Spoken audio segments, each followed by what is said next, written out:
And it's day one and you walking in there on the first day, man, you in there, man. But you feel something. It's right in here, man.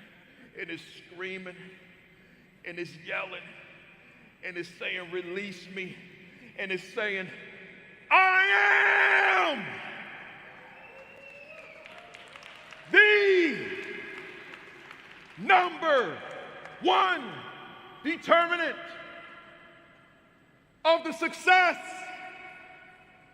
or failure of my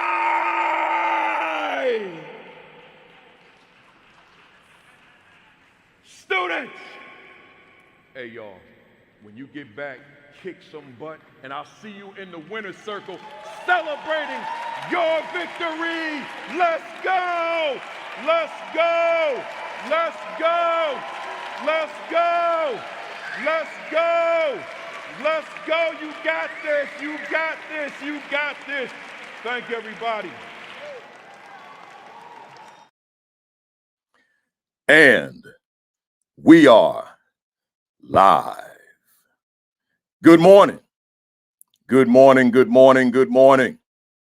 Welcome to week 197 of the AP and New Principals Academy. Let me see who we got checking in this morning. Let's see. Oh, we got a lot of y'all, man. Let's go. We got Sharon Wright. She said good morning to the missus and myself out there in Blandon, PA. We got Mona Abamolak, who does the same. We got the Connecticut assistant principal of the year, Arlette Johnson. She's going to be joining me soon. Grace Castaneda out there in Texas. Nicole, oh man, I think it says Ikes. I hope I didn't mess that up too bad, Nicole. Good to see you. Takesha High is in the building from Virginia. Constance Sherrod is down in Mississippi. Rodney Richardson is in Hampton, Virginia. Tashika Truesdale's in Atlanta, Georgia. Char Mills out in Fort Worth, Texas. Marsha Poe, San Diego. Dana D. Let me slow down. Say good morning from California. Michael Benson. All right, Michael. Much success to you. I won't put it out there publicly because you didn't tell me to. So much success to you. Dr. Sheikah Houston was just taking care of business down there in Chester, South Carolina, along with Dr. Tammy Taylor, Create and Educate every Saturday morning at 10:30. Vanessa Zeskin is in the building out there in Connecticut. Ronald Pugh in Texas. John Herrick, Stacy L. Joy out there in California. You're back live. I see you, Stacy. We got Mona. I said Mona. We got Jacqueline Harriet up there in Nova Scotia. Good to see you, Jacqueline. I appreciate that video you sent me, man. Well, you sent us. That was good stuff. My man, hey, Carlos, you see what I just did, man? Carlos Baggage working on that doctorate. And I accidentally called him doctor, but hey, he doctor, man. Hey, what's up, doc? Good to see you this morning. We got down there in Alabama. We got Lysandra Brackens in the building. The queen is in the building. The queen of the castle, man. She's here. Kimberly Broughton Kafele in the building. We got Tony McClenny, Battle Creek, Michigan. Demetrius Scott, my man down there. That's Dr. Demetrius Scott down there in Alabama. Jocelyn Nelson, Orlando, Florida. Melissa Jones Chunu, prayers up. Everybody at Melissa Jones Chunu is family. She's recovering. And we keep her in our prayers. She's been rocking with the AP and New Principals Academy since it was the virtual AP Leadership Academy from day one. Day one. I don't know if she's missed any of these. 197 sessions strong. We got Rashad Davis out there in the 702 Vegas. Vanessa Zeskin's in the building. I think I said that. Laura Mayer. Waterloo. Dot McKeever Jeter out there in Calumet City, Illinois. Annette Mack is in the building. I think she's in Illinois. I'm not sure. Abisola Ashuntolu. You're gonna spell that phonetically for me one day so I can get it right. Out here in Orange, New Jersey. Angela Ryans. She said, let's go. Kimberly Wilson Daniel down there in Atlanta. Where we at? She working on that new book too, man. It's coming. We're gonna get her back on here to give a little cameo and talk about that book once it's ready. Arcella Austries in the building. Where we at? Nolan Martin, North Texas. Justin McMillan is in the building in Colorado. That's where they got that erratic weather in Colorado. It could be 70 one day and then a blizzard the next day, and then 75 the next day. Is crazy. Philip Sherrod Laws is in the building. Jonathan Kegler, my man out there in Aldine, Texas. Good to see you, sir. Great to see you. The last, 2 weeks ago.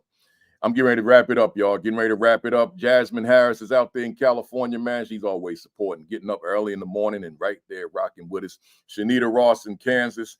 Where we at? Yolanda McKinney out there in Arkansas, holding it down. Debbie Piles, I see you. Where we at? Marcus Jackson. That's the good doctor. Good Dr. Marcus Jackson is in the building, man. Good to see you, sir. You know, always. And then I think I'm gonna close it out with my man Josh Tovar down there in Texas. Where you at in Texas, man? I can't in Garland, Texas. MPA Jaguars. That's my man. Let me see if I see any local homies in here. Any of the local homies. You know, y'all know I like to close it out with the local homies. I see one. I see Romaine Hassana. Good to see you. That's one of the local homies in Bergen County. Good to see you. And I'm gonna end it right there, y'all. I think, yeah, because if I do this, I'll be on here all day just calling out y'all's names. So let me get it started by formally saying to everybody, good morning, greetings, welcome to week 197. Can you believe it? 197 consecutive sessions. That's what you call commitment. That's what you call dedication. That's what you call focus. 197 of the AP and New Principals Academy. Man, I don't know about you. I think I know because you checked in this morning, because there's a million other things to watch. There's a million other things to do. But as they would say in the Baptist church, you saw it not robbery to join your brother from Jersey City, New Jersey, this morning on the AP and New Principals Academy. And for that reason alone, I'm on fire. Woo! Woo! Yes, I always got to get that out, man. And Saturday is my opportunity, man. I've been screaming that out every Saturday, except when I'm in them hotel rooms, right? My wife, I was yelling at in the hotel. My wife hit me up. She's like, yo, you need to stop doing that in them hotels because they're going to think it's a fire in your room. But the fact of the matter is, it is a fire in my room. I'm the fire. I'm raging. But they wouldn't understand that, right? So when I'm in the hotel, I just say I'm on fire, right? But when I'm home, woo, we got to let it go. Hey, listen, y'all, let me go through these announcements, man, because I got the Jersey homies, man. We all Jersey this morning, man. Matter of fact, when we go back to our roots professionally, we East Orange, New Jersey, right?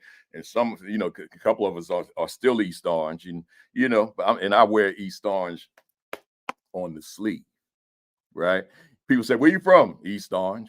See, I don't claim Jersey City. This is where I live. It's where I go to bed at night. But I'm East Orange, man. I bleed it. That's what I am. So here we go. First, shout out to Moreno Valley Unified School District, man. Man, they were good to me, man. Last week, 2 days, they were good to me. Talked to all the administrators one night. Then they had the Black History Month launch on the 31st. Man, we had a good time, man. Great time. Shout out to Moreno Valley, because I know some of y'all on here right now. It's early in the morning out there in Cali, but I know you're here. Shout out to Moreno Valley, California, Southern California. And, man, just sitting out on my patio at the hotel in the sun, man. T-shirt and shorts, man. And nothing like being in Southern California in January. Not up in Chicago, not in Minneapolis, right? Not in Wisconsin, but in Cali. That won't be next week, though. We'll be back in the frigid temperatures. Welcome to the first timers.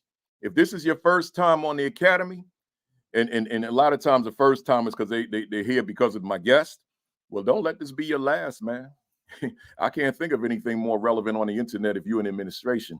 If you're in school administration, I can't think of anything more relevant at 10:55 on Saturday morning, man. I'm talking World Wide Web. I'm talking the planet, the globe. This is the place to be. Right. So you can go to the channel, the YouTube channel, AP and New Principals Academy, and binge watch the 196 sessions that you haven't seen man, you're going to see some fantastic guests. Some of them are world renowned. Others are just in the trenches, like my guest today, doing their thing, you know, and then everybody in between. So we got a broad spectrum of people who stop by the academy and share their knowledge, wisdom, experience, expertise, etc. So we in good hands today. So make sure you go to the channel AP and New Principles Academy and binge watch those 196 sessions. I started something new. I've announced it a couple times. I'm gonna do it again. I'm gonna keep doing it as it catches on. My new midweek fire, I call it. I'm taking advantage of the YouTube shorts now. So those are 60 seconds for those that don't keep up with that kind of thing. YouTube shorts, they're on the channel, AP and New Principles Academy, but it's a 60-second video. So I call it hashtag midweek fire. So every Wednesday, 60-second video of just fire. That's all it is, just fire, motivation. Right. So make sure that you look out for that. I post it on all my social media platforms, but also you can go to the channel and look at all the previous ones. I got a few on there. I think I got 9 now that are on there. Yesterday, and that new one, this is an interesting one I did this week for the midweek fire. It's called "You Don't Have to Stay Where You Are Not Appreciated." Right. So, you know, a lot of people need to hear that one. You don't have to stay where you aren't appreciated, because we ain't always appreciated in certain places that we work, right? It could be the environment of the building. It could be the supervisor that you report to. It could be a number of things, the community. But many of us, we find ourselves in situations where we just don't feel appreciated. All right, well, bounce. You don't have to stay there, right? You can try to make it work. I would certainly recommend that. But if you got to a point or could reach a conclusion where I can't make this thing work, I'm just not happy here. I feel undervalued, right? I feel unappreciated. I feel underutilized. All right, fine. There's a place somewhere out here with your name on it. You just got to find it. And newsflash, it might not be in the state you live in, or it might not be in the city you live in, or it might not be in the region you live in. You might have to travel to find that place. But when I left East Orange, New Jersey, and went into uncharted territories after I went through my ordeal, which I've talked to you all about before, but we're going to get heavy into it later in the year. I found a place called North Tech, man. Man, that building had my name on it. I felt like I was walking into heaven every day when I went to work, right? I had to leave turmoil, right? I had to depart from turmoil. I was not happy. I was stressed out. Right? I didn't like my job anymore. My passion, the thing I worked for, that I love, to be a principal, I lost my interest in it because I wasn't in the right environment anymore relative to my supervision. So I found a place and my name was written right on the bricks. And I walked in there and I felt like I was walking into heaven every day, man, and got rewarded for it. They gave me the Milken Award. So left the district that tried to do me, found a place with my name written invisibly on the facade of the building, and 5 years later, they said, you earned the Milken Award and get a $25,000 check with it. How about that? I'm saying to you again, when you know the place ain't for you, there's somewhere else that is for you. You don't have to live in misery in some miserable place that doesn't appreciate you. You don't have to do that. Find that place that welcomes you with open arms and is down with everything that you're about. And then move that thing, move mountains, create miracles for the young people that you lead. Enough said, y'all. I had to throw that out there. And that ain't even my commentary. Oh, my goodness. Listen, y'all. I recorded 2 videos last night, man. I was up until 2 a.m. sitting right here making videos. I mean, somebody said, what's wrong with Kafele, man? Does this man sleep? Right? See, everybody keeps asking me, like, they want tips and advice on becoming a public speaker. Everybody. I mean, I get those emails and inboxes every day. Principal Kafele, I want to be a speaker. What do I do? I want to be a speaker. What do I do? I said, enough of this. Because I don't want to do a seminar and charge people money, because that's just not my thing. Right? So I said, let me just go on here and make these videos. So I made part 1. It was 1 hour and 45 minutes. I said, okay, I like this. And then I said, but I need some other stuff in here. So I made a part 2. I played it back, and there was something wrong with the audio. It was choppy. I'm like, oh my God, it's midnight. I'm ready to go to bed. I had to do the whole thing over. Can you imagine that? Another 2 hours of the same thing I just did. So that's commitment, man, because I could have gone to bed, but I said, no, I'm going to make this video. So I stayed up to about 2 o'clock, 2:30, made the second video, go to the AP and New Principals Academy. I put it in a playlist. So I got the 4 videos on how to write a best-selling book. Some of y'all don't even know I got that on YouTube. But how to write, thoughts to consider for writing a best-selling book, 4 videos, 4 hours, 1 hour each. So that's 4 hours. And then the new ones from last night, becoming what's the exact name of it? Becoming a professional speaker, something like that. So you want to be a professional speaker? Let's talk. That's the name of it. So 2 videos, about 3.5 hours. Right between the 2. So you go and check those out, and then I'll see you in the winner's circle later on in life, celebrating your victory. Let's go. Be sure to like and follow the AP and New Principals Academy Facebook page. That's where I write my Sunday commentary every Sunday morning, except for them Sundays when I just need a mental health day and take it down. But I'll have one up tomorrow. Every Sunday morning, I write my commentary and post it on the AP and New Principals Academy Facebook page. My books real quick, and then we're gonna get my monologue and then my guest up here. Do you have this yet? Y'all been keeping this thing at like number 2, 3, 4, and 5. Y'all ain't pushed me to number 1 in a while, but number 2, 3, 4, and 5 on Amazon, man, it's been very consistent. Wrote it in 2020. Do you have this yet? You don't have it? Okay, today should be your day. Your Assistant Principal 50, right? Get yourself a copy.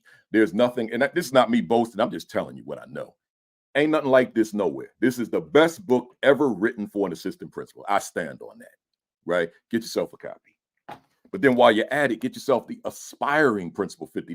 That's that one that wants to be a principal, including that AP, but you need some additional information from someone who did it and who did it at a high level. You need that information. But then that Principal 50, you got to get your hands on that, right? And then, oh man, this the one right here. Is my school a better school because I lead it? You don't have this? You mean you watching the videos on Saturday, the live stream, but you ain't got this? Now you got to get this. Get this joint. Is my school a better school because I lead it? That is the quintessential question that a leader could ask of oneself. And then the new joint, man, it's brand new. You see it on the shelf. The Assistant Principal Identity. Protecting your leadership mindset. I mean, think about that. Protecting your mindset. Protecting your fervor. Protecting your authenticity. See, it's one thing to build it, but now you got to sustain it. You got to protect it. Get yourself a copy. Go to Amazon and get all of them. Let me throw this bonus in here, man, because everybody's scared of this word equity. All right, they scared, man. They shaking in their boots. Equity. Oh my God, Kafele, don't say equity at the conference today, man. I can get in all this trouble. Equity is the best friend of every youngster in that building. Equity, meeting the young people where they are as they are. Get my book, The Equity and Social Justice Education 50. Go to Amazon, get them all. Right, or you can go to ASCD. That's the publisher. I got more books. You know, I wrote a lot of books, y'all. I ain't got time to be showing you all them books. Get them, and then go to Amazon. Put the whole list down. You'll see all my books. Even the books that are out of print that I wrote, they'll be there too, because they somehow have some. They sell them for more money than they're worth, though. But anyway, real quick, my monologue, y'all. Matter of fact, man, I'm sorry for all these announcements, man. My School Leadership Institute. Join me in Houston, July 9 and 10, all day long. We do this every year. We do it in Charlotte, but we're moving it to Houston. Join me in Houston, July 9 and 10 at the School Leadership Institute with Principal Kafele. Go to principalkafele.com, scroll down to Principal Kafele announcements, and you will see the link. Register, and I'll see you in Houston for 2 big days, July 9, July 10. You and I in the building talking leadership all day long. All right. And then lastly, quick monologue, Black History Month. We're in the 3rd day. I just want to reference Carter G. Woodson real quick. Dr. Carter G. Woodson. This man was a historian. And he just had the wherewithal to create a week. Negro History Week, he called it, the 2nd week of February, to commemorate the birthdates of Frederick Douglass and Abraham Lincoln. But the man said, the history of the Black man and the Black woman have to be taught, has to be learned, has to be studied, has to be researched, has to be celebrated. He said, and let's put a spotlight on it in this 2nd week of February. So it didn't mean let's just study African American history the second week of February and then we out. He didn't mean that. He said just this is a time of intense focus, celebration, and then it's the springboard into studying it for the rest of your life. But then it evolved in '76 to Black History Month, right? And again, it's not about just one time during the month, right? It's about the your life, because it'll take you several lifetimes to know it all, right? It's just so much information there. My question to you all: what are you doing in your schools as it relates to African American History Month? Let me say this: if you're biography heavy, stop that kind of instruction, right? It can't be biography heavy. Like they need fuller context of the time in which that person lived.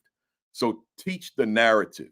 And if you don't know it, then you got some learning to do too, because your curriculum and your textbooks may not cover what needs to be covered, right? So there's just a lot of work to be done there. But I just want to pay tribute to the man, the great Dr. Carter G. Woodson. We'll say more about him next week, but I wanted to do that now. Enough of that. I got guests today, man. I got the East Orange homies in the building, Jersey homies in the building. So let me get them on up here now, and I'll change that background in a second. I actually can't see anywhere, but great to see you. Good morning. Good morning. Good morning. Morning. Morning. Morning. Oh man, I've been waiting for this one. Oh yeah. Yeah, We've been waiting too. Yeah.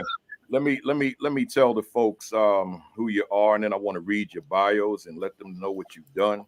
But folks out there, hit the share button, hit the retweet, hit the repost, tag somebody, hit them Facebook groups up, those leadership groups, and let them know we here, man. I'm finished my announcements and we ready to get rocking. I see you, Stallings, in the house. Let me put you on the screen because that's another East Orange homie. That's by way of Edison, right? But folks, when I became a assistant principal, and I'm gonna get into this a little bit more once we get to our questions. But when I became an assistant principal, the young lady that you see there, Judith Stoddart, was one of the teachers in the building, and then I became a principal, and I hired Dr. Bailey and Mr. Wayne Stackhouse, who's known as Stack. And I'm gonna tell you a little bit more about Stack in a little while, but right now I'm just letting you know that when I was a rookie, these three teachers were phenomenal, and I say that with no fluff. Phenomenal teachers with me when I was this rookie baby trying to figure out what this thing leadership was all about, because I had just come out of the classroom as a fifth grade teacher, and now here I am leading adults. What do I know about that? So I'm trying to figure it out, and eventually I guess I did figure it out. But it's what a joy to have them here. A few weeks ago, I had two others, Dr. Detrius Smith and soon to be Dr. Hubert Chase. And now I got three more, and I got some more coming, right? So we keeping it coming, man, because that first school I led, man, I had some special people. That was a special time, folks. I got to tell you this much, too. It was very young staff. And there were some veterans, but there was a lot of young folks, and most of all the young ones that became administrators. Man, it's just amazing to see how they grew and how I grew along with them. So let me share who they are. Dr. Daniela Bailey is a distinguished educator, leader, and consultant. I'm gonna read fast, y'all, because I got three. Committed to transforming educational landscapes. A graduate of the University of Virgin Islands with a bachelor's degree in psychology. She continued her academic journey, earning a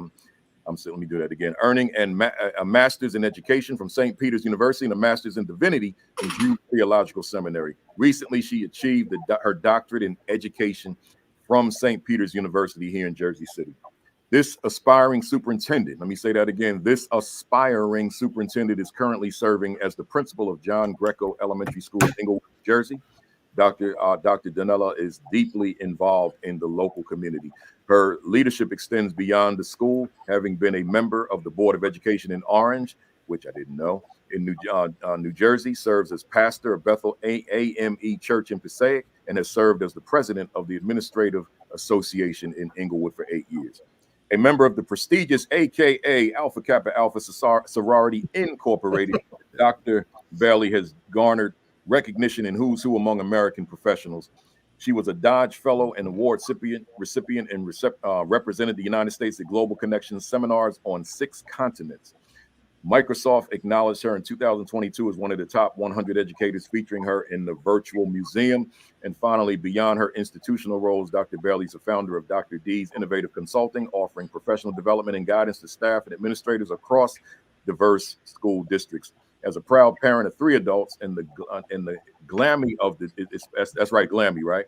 Okay. Of 2 wonderful grandchildren, she continues to make a lasting impact in both education and community development. Next, Judith Stoddart has been working in education for 25 years, 12 being in administration, has held a variety of roles, including teacher, instructional coach, instructional strategy specialist, director of curriculum and instruction, assistant principal, and principal. She's a native of Union, New Jersey, with roots in the island of Jamaica. She has her BA from Seton Hall University and Master of Education Administration from St. Peter's University. An assistant principal under her supervision and direction in 2020, AP Italian Language and Culture achieved 91% pass rate, outranking both the New York average, which was 70.6%, and global average of 75.4%. In 2023, she achieved a 30% increase in our Italian region's scores and a 10% increase in our Japanese region scores from the prior year.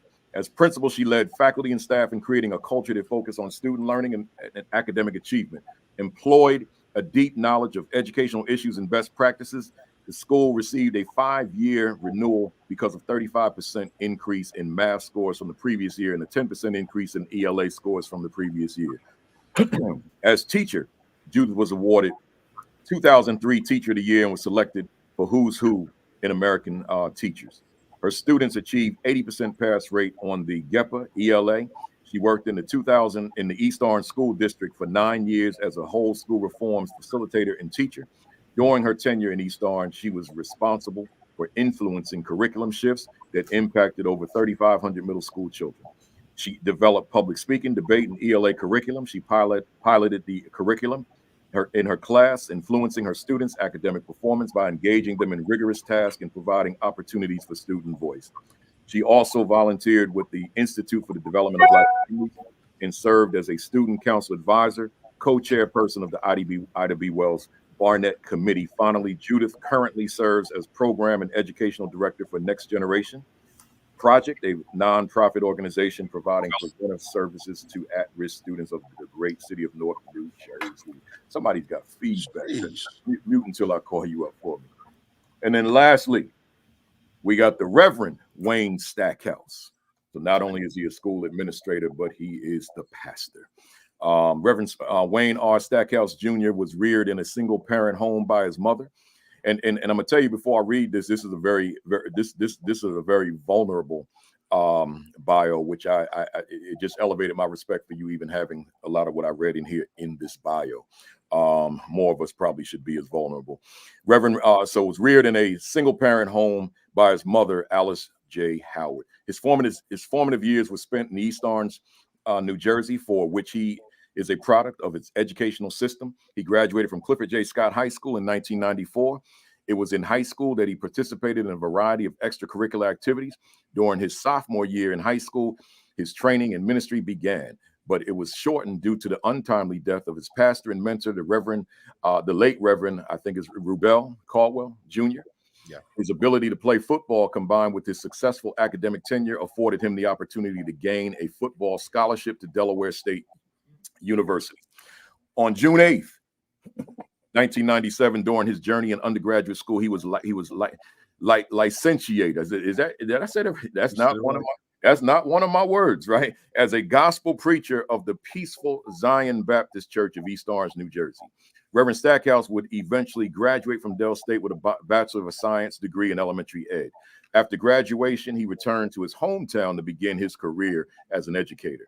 In 2006, he received his master's in education and leadership from Fordham University. Reverend Stackhouse is a member of the Omega Psi Phi Fraternity Incorporated and sits on the East Orange School District Board of Education. Has served as a middle school math teacher, dean of students, and other roles of leadership in the East Orange, Newark, and Inglewood Public Schools districts. Currently, he serves as vice principal at Marion P.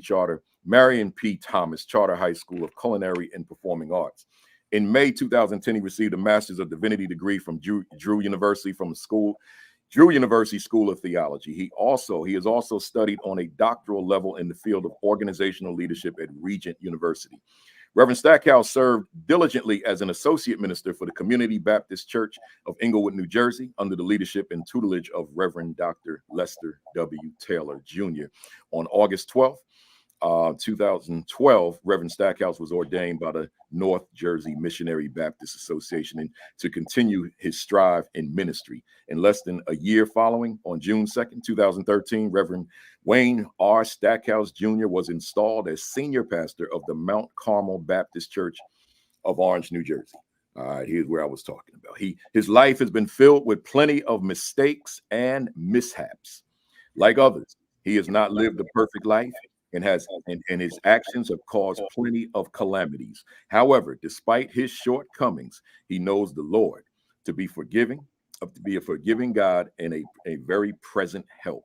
God is not done with molding him, and he stands in anticipation to see exactly where God is going to take him next on his journey.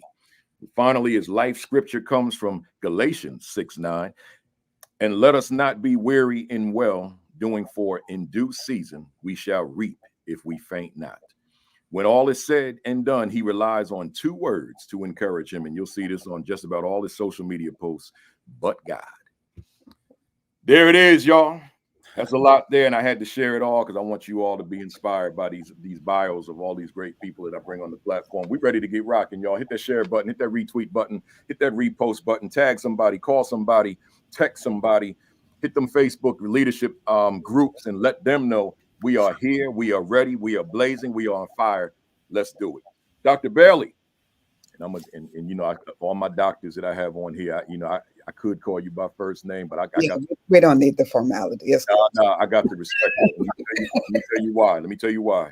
Because there's someone on the other side of my camera. They need to hear that word doctor as many times as possible.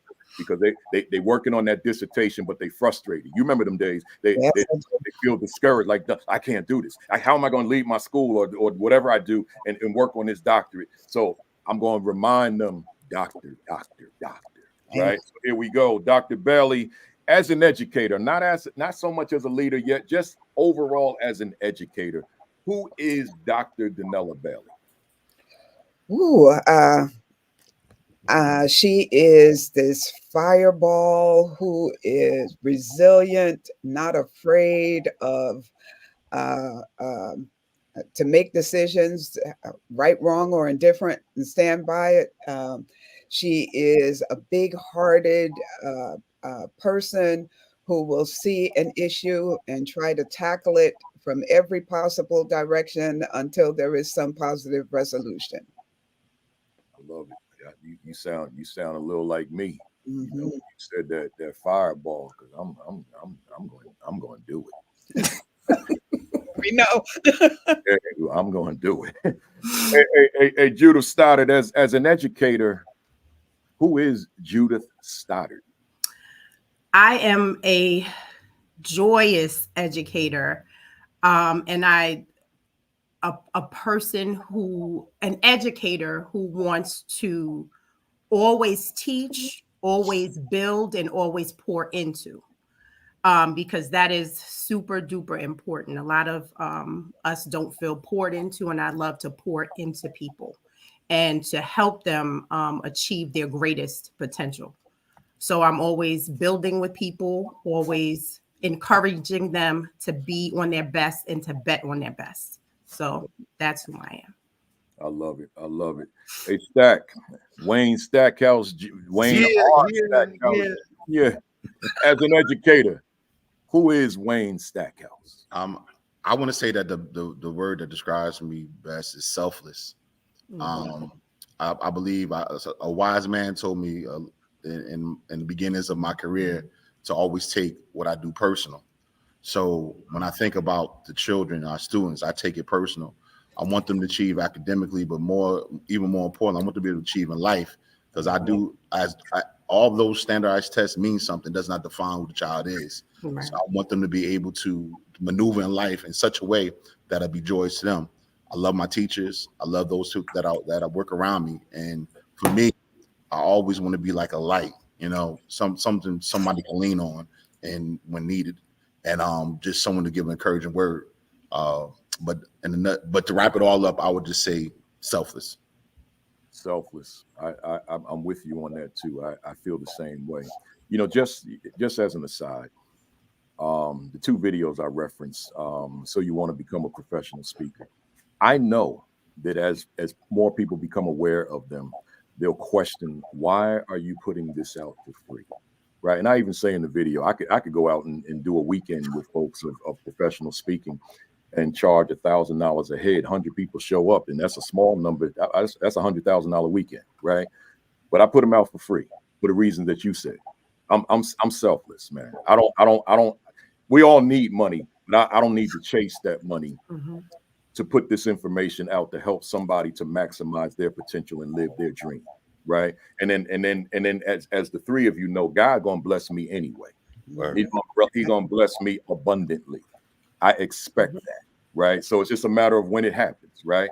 Could be happening right now in real time, right? Just having y'all on the platform, right? So with that, and I'm so used to saying Stoddart, I'm gonna say Judy today, right? And I'm going Judy today. That's fine. But you know, Judy, when I arrived at Truth Middle School, Sojourner Truth Middle School, Yes, Orange, you were there already. You were there as a language arts teacher, and I came in mid-year, January, as an assistant principal. So obviously, being in the building with you, I got to see who you were professionally, and I saw that you were extraordinary as this young language arts teacher. So soon after, that was 98, beginning of 98. So in 99, I become the principal of the school. And I know, because you know, you're formulating your plan on paper, but also mentally. So I know, okay, I got Judy started, so I'm good there with language arts, right? And I knew that things were going to look really good moving forward. And in this case, I'm being very specific with you, right? So my question to you, and this personal now. So with me coming in, and then I become this new young principal, and then I bring on an even younger assistant principal in Kevin Booker, right? Who I had for about 10 years, right? And I was 36, 37 at the time, right? My question to you, having been there before me, what did you foresee? What were your prospects? What was your thinking of what Truth would become under the leadership? I'm being vulnerable on this. Okay. One. Under the leadership of these two new, young, just out of the classroom administrators. Okay. First off, I came in 98 and I was a 6th grade math and science teacher. That's right. And yeah. And then I was told that I was going to be brought up to 8th grade because I can deal better with the general public, because I was dealing with a special group of students, some disaffected students. When you and Kevin Booker, shout out to Kevin Booker, came on, I was super excited because when you were my assistant principal, you were present. You were always there. You were always checking on me. You were always peeking in on me. You were always providing me with support. When we came back that year, I felt very comfortable. I felt 100% at ease because you had a plan. You were a man with a plan. You and Kevin Booker had your you decided that you were going to enforce the uniform policy with fidelity, with your you flying around the corners with your blazers on, with your uniform blazers. But you came in with a very well-constructed plan, and I felt as though I was in good hands. And you also provided me with a choice. You said, look, I have you in as an 8th grade teacher, but you're a great math teacher as well. What would you like to do? What do you feel more comfortable with doing? And providing me with that choice further ensured, and I was like, we're in good hands, because you didn't want me to feel 100% out of my comfort zone, and you were not trying to set me up for failure. So I felt good. I already knew you. You were constantly present, as assistant principal. So I was 100% present. And plus, you called us over the summer. You contacted us over the summer and let us know, like, hey, it's me. Yeah. So yes, it would, and those were some good times. Those were some wonderful times that I, if I can wrap them up in a bottle and go back into them every now and again, I wish I could. Those were some of the best times of my teaching, my educational experience. The best, the best, the best. I know people are on here every week listening, but listening to Kafele, listening to all of the speakers come up, but and these two people that I'm working with are my, you don't understand. We were in the paint. These are my buddies. These are my friends. And, you know, I could get all emotional, but it was some of the best times of my life. And I agree with you. I agree. Those truth days, I treasure them. I treasure them. Let me go with Dr. Bailey on this one. Dr. Bailey, you came in that next year with me, and I saw how great you were quickly. And my trajectory is interesting. It's for another day, another time. You know, folks kind of know it, but I made a decision that I wanted a new start. I had absolutely no need to leave Sojourner Truth Middle School. There's a competitor in my spirit. It's always been there. And I just wanted to go somewhere that was low performing, dysfunctional, all that kind of stuff, and prove what can be done. So I left something that wasn't finished and went to another place. But I didn't go alone. I took two people down, and you were one of the people that I took with me. And I wanted you to be down there. And you went down there as a math teacher, which is what you taught in East Orange. So my question to you, when you got there, now you'd been with me twice, and this is another one of those perhaps vulnerable questions. I don't know when you started thinking leadership, but at some point you started thinking leadership, and in your bio, you still haven't maxed out because you're still aspiring to become a superintendent. My question to you, was there anything that you saw with me being your leader in two different schools that you said, and I'm gonna word this a few different ways. Is there anything that you said, I can do what he does, or I want to do what he does, or now watch this, I can do what he does better than he does? I mean, that's real talk, right? So my question to you, was there anything about just how I was moving that you said, yeah, I want to get in them shoes too? Holla. So, well, first of all, I thank you for the vote of confidence that you afforded me when you hired me as a math teacher. And I am that dedicated person. If you're riding with me, I'm with you 100%. And so just that vote of confidence gave me the fire and the energy to couple that with the expertise and passion to do my absolute best, not only for our students, but because of that vote of confidence that you instilled in me. And then, as Judy said earlier, you know, you were constantly there. You supported us. We had some conflict, but in spite of that, we were able to work through it. And then, like you said, you went to Plainfield and asked me to go along with you. And I'm that person, you know. I was up for tenure, but in my estimation, if you're good at what you do, you know, you can do it anywhere. That's And right. so I agreed to go along with you to Plainfield because I bought into your vision. I bought into your style of leadership. I bought into the fact that you supported your teachers.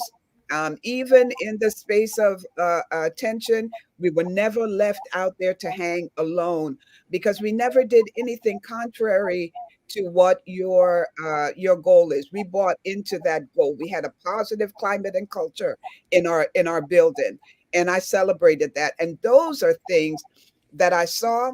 And then I don't know if you remember when you left Plainfield and went back to East Orange. I was going back to East Orange with you. I was on the board of the board agenda to go back. And then we had the conversation like, listen, I can't continue walking in your shadow. I have seen what you have done. and I can do this also. I applied for an administrative position that year. I was on the board agenda, had gotten approved, and then got approved in Inglewood to become an administrator because of your leadership, because of how you modeled, how excellently you modeled it. And all many of those tenants I've gleaned. The practices that you've put into place, I used. And not that I've done it better. Well, I'm a woman. No, I'm sorry. Not that I've done it better, but definitely the modeling that you demonstrated, gave me the courage to feel like I can do it also. I love it. I appreciate you. Hey, Stack, let me give them the history here real quick. Folks, when I was this aspiring teacher, I had a year under my belt in New York City. I had emergency certification in New York City, but I had no certification in New Jersey, which is home. I liked that first year in New York, so I decided I want to do this. So I came back home to East Orange, but I could only sub because I had nothing. I had no nothing, no certification, no emergency, no nothing. So they placed me at a school called Vernon L. Davey Junior High School. Wayne Stackhouse, Mr. Stackhouse here, let me get his name on there. He was an 8th grader. And I spent most of my time with the 8th grade, social studies and math teachers. So Mr. Stackhouse, let me stop with this Mr. So Wayne or Stack, he was a leader. He was clearly a leader. And he was a great guy. He's a great kid back in them days, right? As an 8th grader. So I kept up with him as far as football when he got to high school. And then that was kind of it. So about 10 years after being that substitute teacher, and I know he felt like I was the teacher. He said that before, but I was subbing, but I was bringing my own agenda. so bringing all these history books with me and, all sorts of stuff. So anyway, 10 years later, he walks into my office applying for a math position because he had just graduated from Delaware State. So that was a no-brainer to hire him, to offer him the position. And he came on board and was part of our Sojourner Truth Middle School family. And a phenomenal math teacher, and even helped us out with an elective African-American studies for 6th graders. So here's where I want to go with this. I got a 2-parter for you, Zach. I'm not going to personalize this one. I'm just going to keep it generic. At what point, because I left and then we weren't in touch like that for a while, unless I would see you at events, that type of thing. At what point did the leadership bug hit you and you felt that I want to lead? I want to be a leader? Well, I have to be honest. It started before I even came to the job. But you did have some influence on it because you used to come with your own agenda. Yeah. And so, I mean, I was in the 8th grade in the ISIS papers, like, what? Before the Mayflower, what? Like, yeah. just getting that type of knowledge and understanding of myself, and where I come from. And that would have, I had a good home. My grandfather, my mother, they kind of instilled that in me. And so when I left high school, I said, how can I influence my people the best way? And I said, let me go through education. So my goal at the time, I was like, well, I want to be state commissioner one day. I mean, that was a long time ago, but it put me in that place. And so when I actually got to Sojourner Truth, it was funny because I was listed for other schools. But the thing that was really funny, I went to the other schools first, and one of the principals, I'm not going to say, they said, oh, you on Kafele's list? Oh, you're not going to work over here. You're going to be working with him. He's like, we might just stop the interview right there. And I was like, what? And then remember with the name change, I said, okay. When I saw you, I said, oh, I get it now. But it was the command that you had that people saw. But then there was one time I remember we were in the middle hallway, and this is when Alex, their group was in. They was in 8th grade, and they were trying to do their best to learn. And I had somebody, I think it was Ed, somebody in the hallway, and I was giving them the business, and I'm talking to him, and you watch the whole conversation, and you stop, and you say, you need to think about becoming an administrator one day. And what you did was you kind of put the stamp with my already conviction. And so from there, you know, it was like, let's see how we go about doing this. So Wow. And here you are, leader not only in schools, but leader of the church. Right. Phenomenal. Let's go. Let's jump into this topic, y'all. And just for the benefit of the fam that's out there watching, let me just get my exact wording. I don't want to paraphrase this one. The exact wording: leadership effect. No, that's not it. Leadership experiences that I may not have learned through a textbook, right? That a textbook may not have prepared me for. Leadership experiences that a textbook may not have prepared me for. So I want to start off. Let me just put my page right here. Where we at? Here we go. So you all had sent me some things that I had requested of you, and I wanted to delve into those things that you felt that the textbook couldn't have prepared you for. So you had said, Judy, the 2020 COVID-19 pandemic lockdown and its aftermath. I simply worded that as the aftermath of the pandemic. And before you jump in, I just want to say this much. I remember those days vividly because I lived in the seat during those days, because I positioned myself when it first started as having some answers as to what we need to be doing in the schools and how to use the virtual platforms beyond teaching and learning, but with parents and all that kind of thing. So by putting that out there on social media, it instantaneously cast me as an expert, which wasn't my intent. So I was doing approximately 5 presentations a day. People were going. It's not like I had pandemic experience because nobody on the planet did, but folks liked what I was saying. So, but then where you come in was once folks returned back to that building, right? That aftermath. Talk to us about that.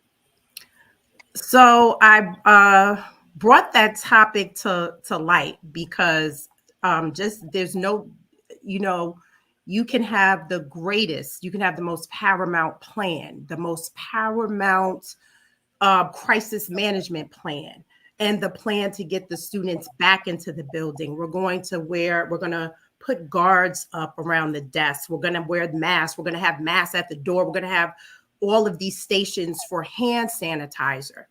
But my question was, and what I wanted to throw out, were we proactive enough? Because we spoke of learning loss. We spoke of, okay, there's learning loss. But did we, being that we were home, did we really utilize that data, those data points, the qualitative and quantitative data points to truly support our students? Because there's still learning loss. There were, I can speak of students going from high achieving to almost disaffected. Students who were on a track to high honors, getting into because I was on the high school level, entering into those top tier colleges, the top 10 colleges, the Ivies, dropping from a 95 average to a 75 because of some of the disparities that were the socioeconomic disparities. But it was, how did we support that going back in? I think that we did a great job physically supporting it, but did we do a great job emotionally supporting it and really working with because a lot of our staff and students were traumatized, but I think a lot of us said, okay, we back to business. We back in school. We just got plastic guards and hand sanitizers. We're good. We can never be back to business. It's never going to be the same. And I personally don't think that we were proactive enough based on all of the data that we have. We say that we use data to inform decisions. Did we really use that data to inform decisions, or we just planned to make sure that they were physically safe? What about academically safe? And what about being emotionally safe? I love it. I love it. You know, it reminds me, Dr. Marcus Jackson, if you're still out there, show up on the thread for me. Reminds me of something Dr. Marcus Jackson out in Texas talks about. You know, you will appreciate this, Stack. He talks about in school, I mean, in sports, we have being in game shape. So training and conditioning off season, preseason, getting our bodies ready so that we can enter the game in shape, with that we're in game shape. So what Dr. Jackson talks about is the fact that students came back from the pandemic and they weren't in school. I put quotes up, air quotes, school shape. Right. So, but we threw them in the game anyway. Yep. How do I get them little things? Right. So we threw them in the game. That's new. we threw. I don't know how that happened. Somebody shot you some confetti. StreamYard applauded me, right? So yeah, he said so the students came back and they weren't in school shape, but we threw them in the game anyway. And that's what I hear you saying when you talk about all the data. So if the athlete, star athlete making big money, but came in 50 pounds overweight from what he was last season, but because you're paid so much and because you're so good and needed on the team, you play in the game anyway, and now you risk injury in the first quarter of the game, right? Absolutely. Yeah. So I love it. It's like we put them in with torn ACLs, sprained ankles. They just were not in tip-top shape, and I am big on educating and taking care of the whole student, mentally, physically, spiritually, every way. I just think that we threw them in. I had a student who dropped 30 pounds, not healthily, and then you see this big pandemic now we have a pandemic of vaping.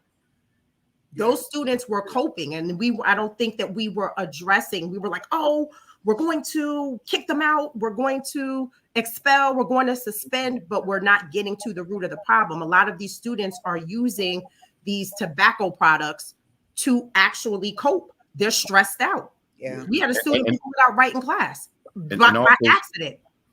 And started to your point, and let's not forget about the educators. I believe 49% of the field quit. So we already had a struggle with having educators inside already in the schools. And so now we come back, you look around, most of them are gone. And so now we have to look at people who are willing to work and really don't understand the mode of education, but are willing to be there. So now it's just a whole nother concept. We have to train them, bring them up to par the best that we can while the students are going through, and it's not to point out and be pessimistic, but this is the reality. And we're feeling it even now, trying to bridge those gaps, those academic gaps, not even just those academic gaps, but the social gaps. Yes. Absolutely. It's a strange time. And again, looking around, seeing what personnel do we have who's willing to do the work. And I think a lot of us are just wearing a lot of different hats right now. Just, what you all are saying is right on the money. And as the leader in the buildings, you have to make sure that your staff members are emotionally ready to get back to teaching and learning, because everyone, students, staff, everyone suffered during COVID. Everyone was touched by the overwhelming number of deaths and people on ventilators and people who lost jobs and food shortages and all of the issues. And so just jumping back into academics was not the way to go. I'm fortunate that my staff were hyper vigilant in terms of understanding that we were going to need to teach, but from a social emotional aspect. And we garnered grants and wrote plans on how we were going to deal with our babies, because our grade level was first and second grade. How are we going to deal with these babies who lost grandparents, who lost aunties and uncles, who were their caretakers, whose parents who were undocumented and couldn't work, with no food. And so we did a number of things put together, partnered with Center for Food Action to make sure that we had food for our families in the building, solicited social organizations in the community to give them, uh, gift cards to supplement what Center for Food Action didn't. Put together programs to deal with them socially and emotionally. So all of those things were needed. And again, I'm fortunate. I say it all the time. I have the best staff in the district. To pull all those people together, put our heads together, and come up with a plan that really encapsulated the academics, the social, the mental, not only for our kids, but also for the adults who were servicing our kids in the building. Absolutely. Powerful stuff. Powerful stuff. Dr. Bailey, you talked about crisis management, and you said dealing with unexpected crises such as natural disasters. Hurricane Ida, 2021, flooded my school, the only school in the district. Superintendent wanted to close my school for 4 months for repairs a week prior to or public health emergencies. COVID requires quick decision making, effective communication, and the ability to provide support to students, staff, and parents. And in just all these principal seminars that I do across the country, one of the things that comes up probably 100% of the time is I say, as important as the academic achievement is. And there was probably a time in not too many decades ago when that was the main priority. But I think now the main priority is crisis management, emergency preparedness before anything else, because the world has shifted. It's shifted so much since I became an administrator, right, with Columbine, etc. So talk to us about your points here with crisis management. Yeah. As indicated, a few days before school opening, Ida hit and flooded our school, the entire first floor, the major pubs, our media center, our gymnasium, our cafeteria, the main office. All of those crucial points were, and that our former superintendent, the superintendent then said, we can't open school like this. The other schools will open, but yours will have to be closed. So I convinced him that we were going to be able to build the plane and fly it while we're building it. Let's open school. Got together again with my leadership team. We developed this plan that was second to none. The construction folks would come in.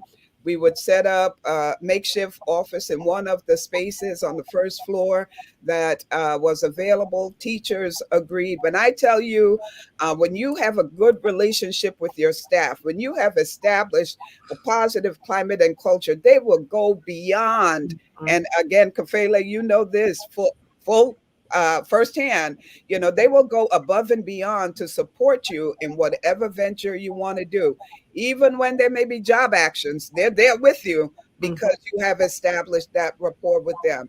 And so it meant them coming in, taking students into their classrooms before school started because we didn't have the common spaces so they could eat breakfast, so they could. And my staff showed up and did it, The construction team were there. We had people in major key points to make sure when kids were moving between classes, they were safe, even with strangers in the building. When I tell you they went above and beyond executing the plan that we had developed. The first day of school, you all know how it is getting kids in. And first day of school, we got the students into the building 45 minutes after school. Now, that in itself was a mission impossible, but we did it. 45 minutes it took us to get students in. And believe it or not, folks will say anything. There was somebody that complained and it was raining on the first day, that there was a crowd outside of Greco for 45 minutes after the bell rang. Yeah, we did that.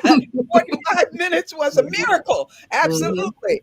And, so again, rallying your folks, staying calm, you can't always go by what you see, what we saw said it was impossible for us to start school. But again, when you rally that support of your staff, you can do almost anything. And I stick with that.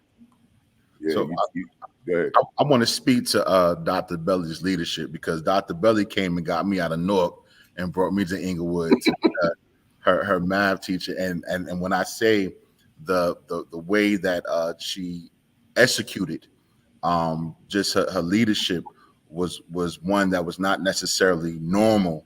I want to say in that environment. And so I know for Dr. Belly, I would have ran through a wall too, because she made sure, again, as a teacher, not as Stack, but as a teacher, that I was supported, that was good. And when I would kind of get in my little rages, she knew how to talk to me in a way that spoke to me. And for that, when there was a plan or something we didn't want to do, a Stack, I need you to do, or we go get it done. So that was a reflection of her leadership. I notice how you're giving kudos to the staff, which is good, but it's a reflection of your leadership. So well done. Absolutely. I love what you said about the kudos versus reflection of leadership. I always say, Stack, when I walk into a school as a consultant, I want to be able to see the leadership without having to see the leader.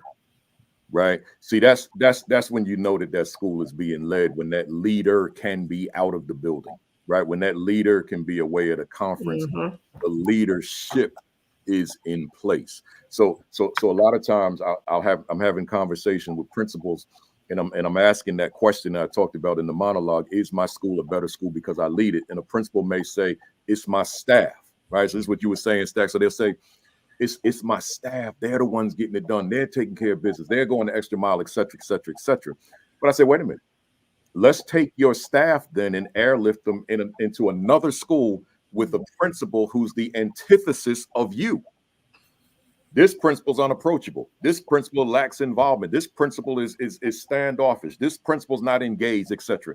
Are you telling me that energetic staff is going to remain that way with this new leadership? No, it's not. That leadership matters, right? So, excellent point. And I just wanted to piggyback on it. Let me stay with you, Stack. You indicated the stress of caring too much.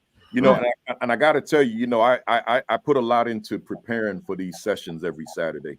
So I couldn't wait for this one, right? I'm like, that's the shortest one, but it's the one that resonated with me most. I said, the stress of caring too much. What are you saying? Sometimes as individuals, we may care to a default. I'm not trying to point out that as a negative thing, but you'll find yourself in a position that may cause some sort of calamity in your life, whether it be sickness, whether it be distress. What I find is that when we deal with in urban schools, and any school for that matter, there are so many issues that you want to be able to put out the fires in each one. You want to come up with plans to help, but it seems like it's not to any avail. While I I applaud moving students. You know how you talk about the cuff students, those students, how you can push them forward. My heart still goes to the students who might be, I guess, a little bit more in a struggling situation than the others. And so you're out, you're trying to find programming, you're trying to find certain ways to help them to cope, to help them to deal. But it just gets to a point that for me, like I said, I was told to take it personal, but trying to find that balance where you don't lose yourself. Because one thing that I've learned is that you lose yourself or something happens to you, unfortunately, you're going to be replaced. And so it's just finding that balance, finding that moment to sleep. I need to give advice to myself, but I'm looking at folks who they're really going hard in the paint, but so got to take a moment to say, okay, let me care enough to care about me to go ahead and relax my mind. Or you'll find yourself in a position where you won't be able to effectively do the things that you normally do. That's so true. You be reminded on the airplane, they always tell you to put your mask on first before you can help somebody else. Self-care is the best care. You've got to manage you before you can help manage anything else. Yeah. And to piggyback off of what Stack said, there's something I remember in one of your staff meetings, Kafele, you would have me laughing with the subtle shade, but it was I caught it. But you always stress that this was a mission. Yeah. This is not a job. That's This right. is a mission. And you don't get into education because you're trying to make oodles of cash and you ball out somewhere. You're in it because you want to be a change agent and make a difference. So Stack, my friend, you and I have been on the phone at late talking about how much, just various stresses. I've texted Bailey. I was just over Bailey's house a couple months ago, but it's who you are and it's who we are. We love the vocation. We love to see children and adults learn and grow. So we're going to care if we do see something maybe fall short or somebody needs a little more care that they may not be getting. And we're going to try to find, and we're going to try to look, and we're going to call, and we're going to use every network we have to try to ensure that everybody gets what they need, because this is a people job. This is not I'm making widgets. So you're gonna that's it's the nature of the beast. We love remembering both of you in classrooms. We shared students. It pours over into administration. We were taught to lead with integrity from Kafele. And that's who you are. That's who both of you are. You lead with integrity, you lead with love. And that's why you have the love that you get back. You're gonna care too much, my friend. And Lee, to speak to the point, and sometimes you're fighting and it's like, okay, but I think the beauty of this vocation, the beauty of doing this mission is when you get that little inbox message or that email sent or note sent to you to your school for a former student who just talks about what you did in their life and what they become and then you look, okay, God, I'm in the right place. It's meant for me. Despite everything that happens around, I'm just telling people, despite what goes on, the negative things and everything else, you're in the right place because you're going to make the difference. One thing I learned is that there's this reciprocity that happens. What I mean is and I say this, and I don't mean to be preaching, but when you're taking care of God's business, this is mission work. This is actual ministry. When you handle it, there's this uncanny thing that God does. He takes care of you. And that's what I'm learning even in this stage. So, I get stressed out sometimes, y'all, but at the same time, at the end of the day, it's all worth it. I want to stay with you, Stack, for a minute. One of the things when you talked about being replaced, what stands out for me right now in real time, Coach Bill Belichick is unemployed. He was replaced immediately, and he can't find a job. Arguably, and I say arguably, the greatest coach of all time, right? Arguably. I'm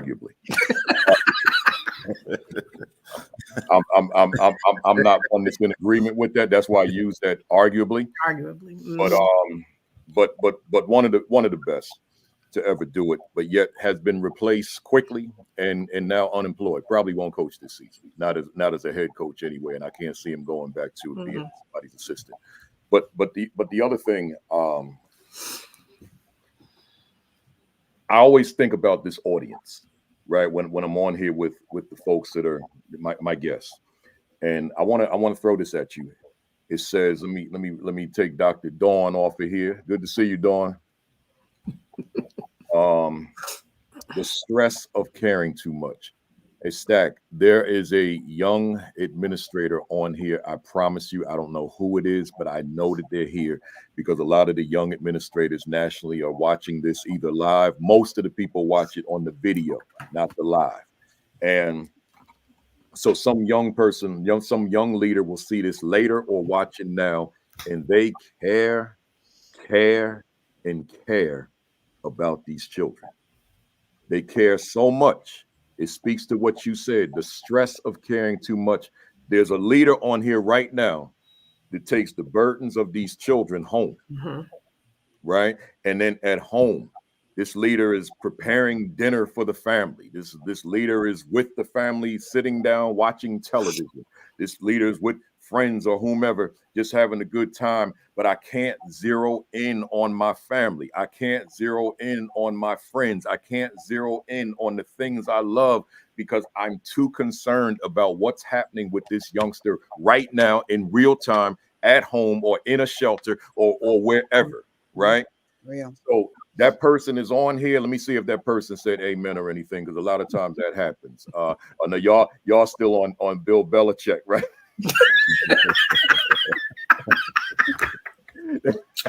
I see. And Stallings is the one that started it off. You know, he's a Cowboys fan, so we ain't even thinking about his comments, right? So anyway. So now let me go back to the people, right? Because I here it is. Amen. So true, right? Real talk, right? Real talk. Yes, I do. Right here. So Stack, I need you to preach. Preach to that person right now about how I can differentiate, distinguish what's happening with the lives of my children, but still keep my sanity outside of work. I got to be honest with you. I don't know if I have the right answer, but I'm gonna tell you what works for me is that I take the time out. I went to a place called TIZ some years ago, and it was about meditation and things of that nature.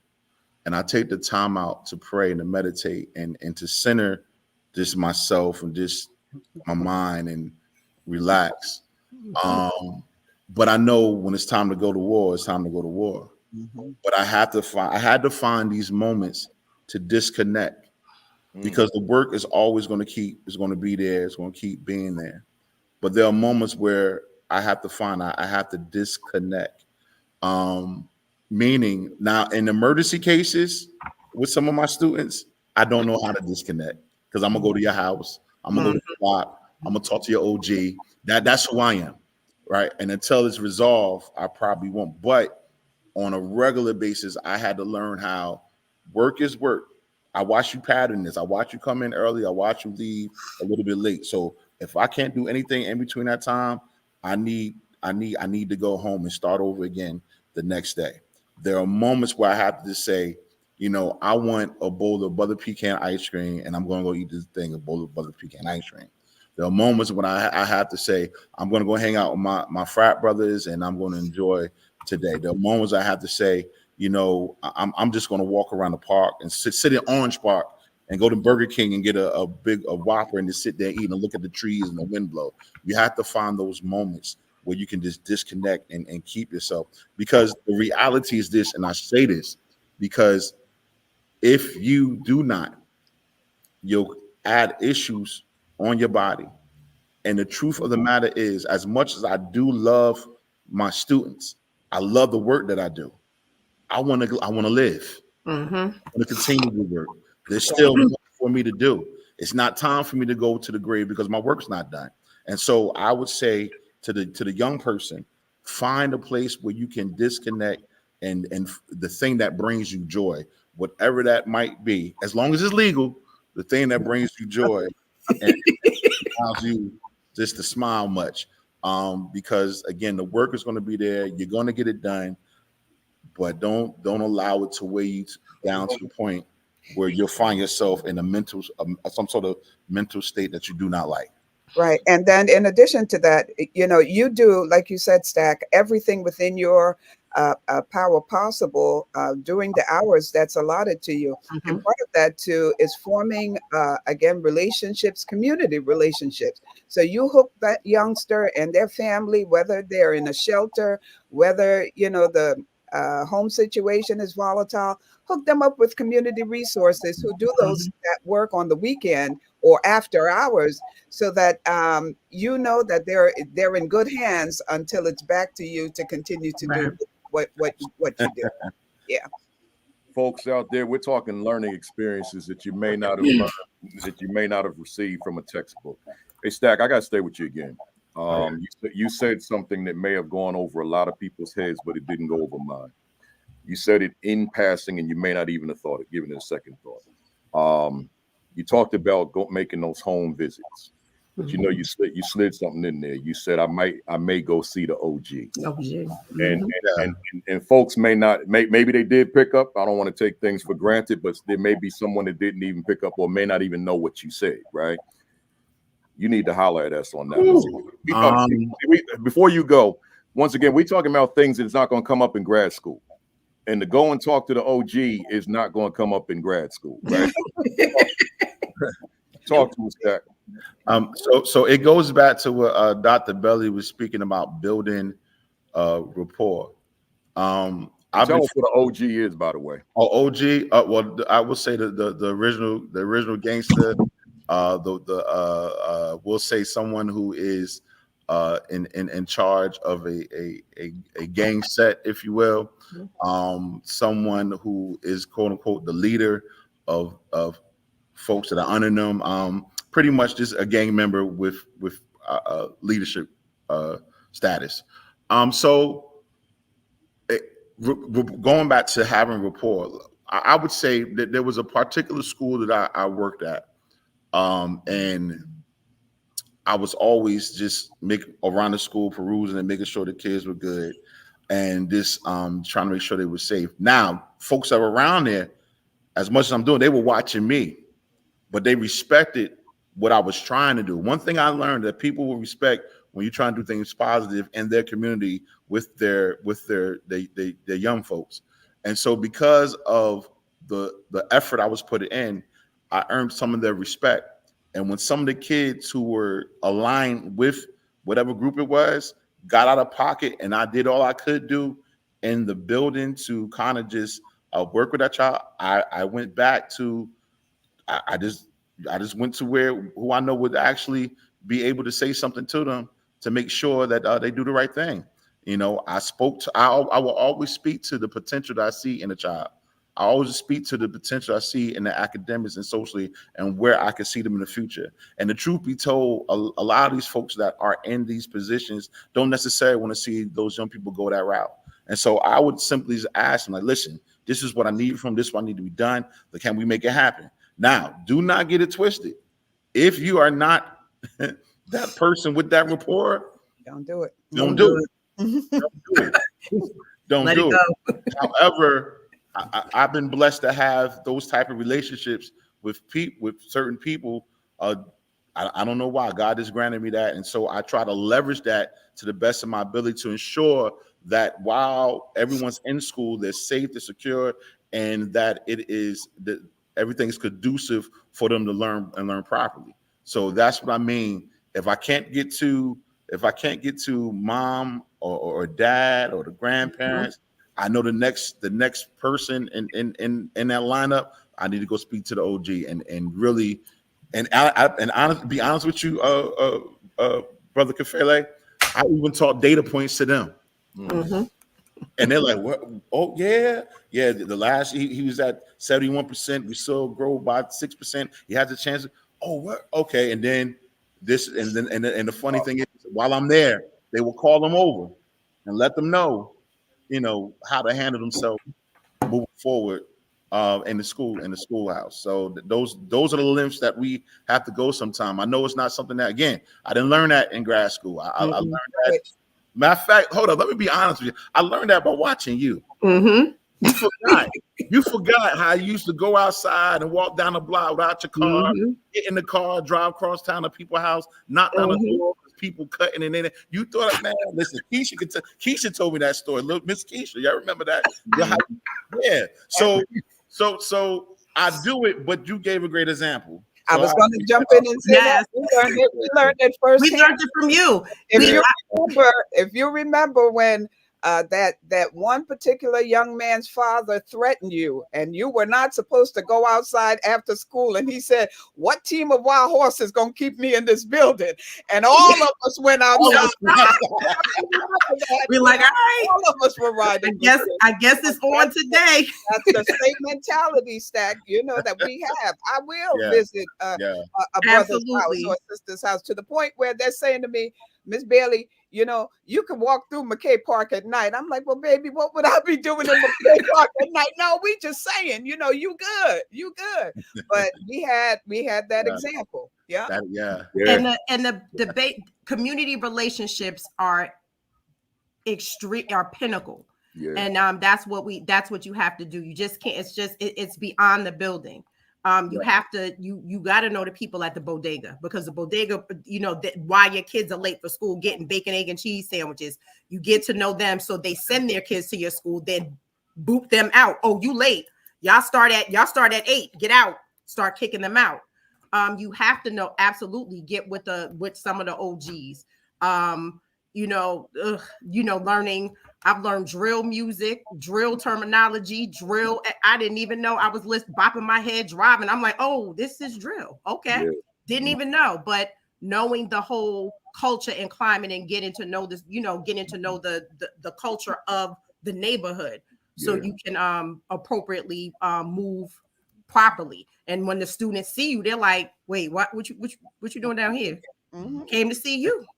And the point of all of this is because somebody might be thinking right now, watching you, we're talking about a lot of qualitative things, right? But what they don't understand is that when you deal with the qualitative things, you deal with the social things, it makes the academic portion a little more easier, because they're in the frame and the mindset to learn. They're in the frame, the mindset to do different. And the teacher is able to teach because they're not dealing with all of those type of behavior problems that they normally do. So it works together.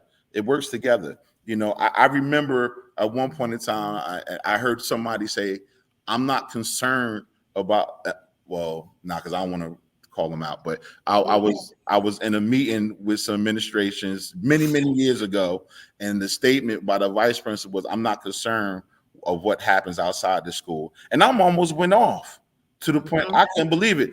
But the principal, who has the same mindset as you, Mr. Kafele, told Stack, "Calm down. I'll handle it." Because I was upset, because I understood whatever was going on in the city or the neighborhood directly affected what's going to happen inside. And we had to ensure that the school was a safe place. And we needed to talk to the community. We needed to go to the barbershop. We needed to go to the corner stores and the cosmetology. But we had to go to this place. Look, this is what we had to talk to the parents. Had to we need y'all to chill, because inside the school they're reacting to the nonsense, and we're trying to do better. One thing my grandfather taught me is that he wanted me to be better than him. So when I speak to my students, I need you to be better than me. So I'm gonna go all out, whether it's with coming in with the community, connecting with the Dr. Bellies of the world, the Judy Stoddarts of the world, who help advise me, so we can get this together. Yeah. Whew, we could go on and on on this one. I love it. Let me go to the next one. I got started here. This is another interesting one: cognitive dissonance in education. Ooh. What you got on that one? Boy, oh boy. I don't know if, boy. I'm going to basically focus on the equity and inclusion challenges. We know that we have an issue with we could say special pops. They need more help. They need more resources. And I'm coming from a personal standpoint right now. And you wipe out a very integral position when you were told to absolutely, you need to pay attention to the L's, you need to pay attention to the to special pops. They need a little more love, they need a little more attention, and then you cut resources. So how do you, that makes no sense, but then say, but we have to do better. How do we do better without the proper people in place? I know a lot. I know one thing I could do, I could teach, and I could teach people how to teach. But there are areas in which I am novice. I know special ed, but I have not been, completely educated on special ed or L or ESL. I can differentiate, provide professional tiered learning for teachers, everything. But there's, you need the professionals in their field, in their specialties to stay. You need to increase the resources to need to stay rich so those students can be serviced. So my thing is, you walking into something knowing it's wrong, but still going on like it's all right. Mm-hmm. So just to jump, a great example. So we're coming out of COVID, and as we're coming out of COVID, a past superintendent says, all right, I want you all to take a look at your schools and see, we're going to bring back those special needs students first. And those students, all right. So looked at my school. I saw that, again, because of my staff members' willingness to work, I could bring back not only the self-contained class, but those students who are in inclusion classes also. Well, honey, I overstepped my bounds. So to the point where this former person, says, well, that wasn't well, if we're in the business of servicing kids, don't we want to do it on a wide scale if we can do it? And if the staff is, honey, they wanted to blow me out the water. Stay in your lane. Well, my lane is making sure that the students in my building get what they need in order to, again, a former superintendent, also called, blasted, stay in your lane. Well, baby, this is my lane. I am here to make sure that these kids and whatever. Well, you know what? And I said to you were the one that said you're in this business of servicing Black and brown kids. And with that, it jolted him back into reality. He said, you know what? You're absolutely right. So here it is. They're talking the talk, but when it comes time to getting down to business, y'all are doing something. That cognitive dissonance is real. Yeah, it's real. Let's keep it real. And we need folks who will hold other people, who will speak truth to power. Hold folks, even if it means I'm not the director of special ed, but we could do this in order to service all of these kids. Right. Why aren't we doing it? And again, that's a Kafeleite this trait. is why we always in trouble. Absolutely. This is why we always in trouble. Because of you, Kafele. Good trouble. See, let me say to the audience real quick. See, y'all come on the fam, I should say, and y'all see me smiling all the time. I'm joking. See, this like older Kafele. I was a little different when I was younger. When they reference when I got into a little conflict with the street organization, which we call gangs. My superintendent directed me to not report to school for the next week. He said to leave from central office. He felt my life was in danger. I said, no, sir. I'll be at school by 7 a.m. the next morning, and I'll be there. And I was there, but I'm still the same guy, but I'm free now. I'm self-employed. You know what I'm saying? It's like I don't answer to a boss, outside of God himself, but I don't answer to a human being in the flesh. And so I'm free. I can smile more. I can laugh more. That type of thing. So y'all see me on here laughing on Saturdays and doing that kind of thing because I'm in a different space now. That school system is highly rewarding, but it's a beast at the same time. And a lot of that is because of the adults that lead the beast, right? So it can be very challenging. So it forced me to have this much more hardened posture during those days than I have now, right? So but I'm in a good space. I love it. But yeah, but the thing is, we've been, even as a teacher, I think that we remember I can go back whole school reform models. Oh man. 5,000 whole school reform models in one district. I'm like, okay, so I'm little old me, but and I'm like, well, I'm confused because why does that school, why do we all have different ones? Suppose someone transfers, there's no consistency. And I'm like, I was very, very confused. I you know, and I would to Kafele a lot, because I didn't understand things, and I see D Smith popping up on here, her too, and cognitive dissonance. Like, how do you let that ride? How does like what are we thinking? Like what, like we're gonna have 17 different whole school reform models. 17, so you're paying 17 different people. And I'm just like, I didn't get it, because and I was great. We the one you chose, we had a lot of autonomy, so we weren't trapped. We weren't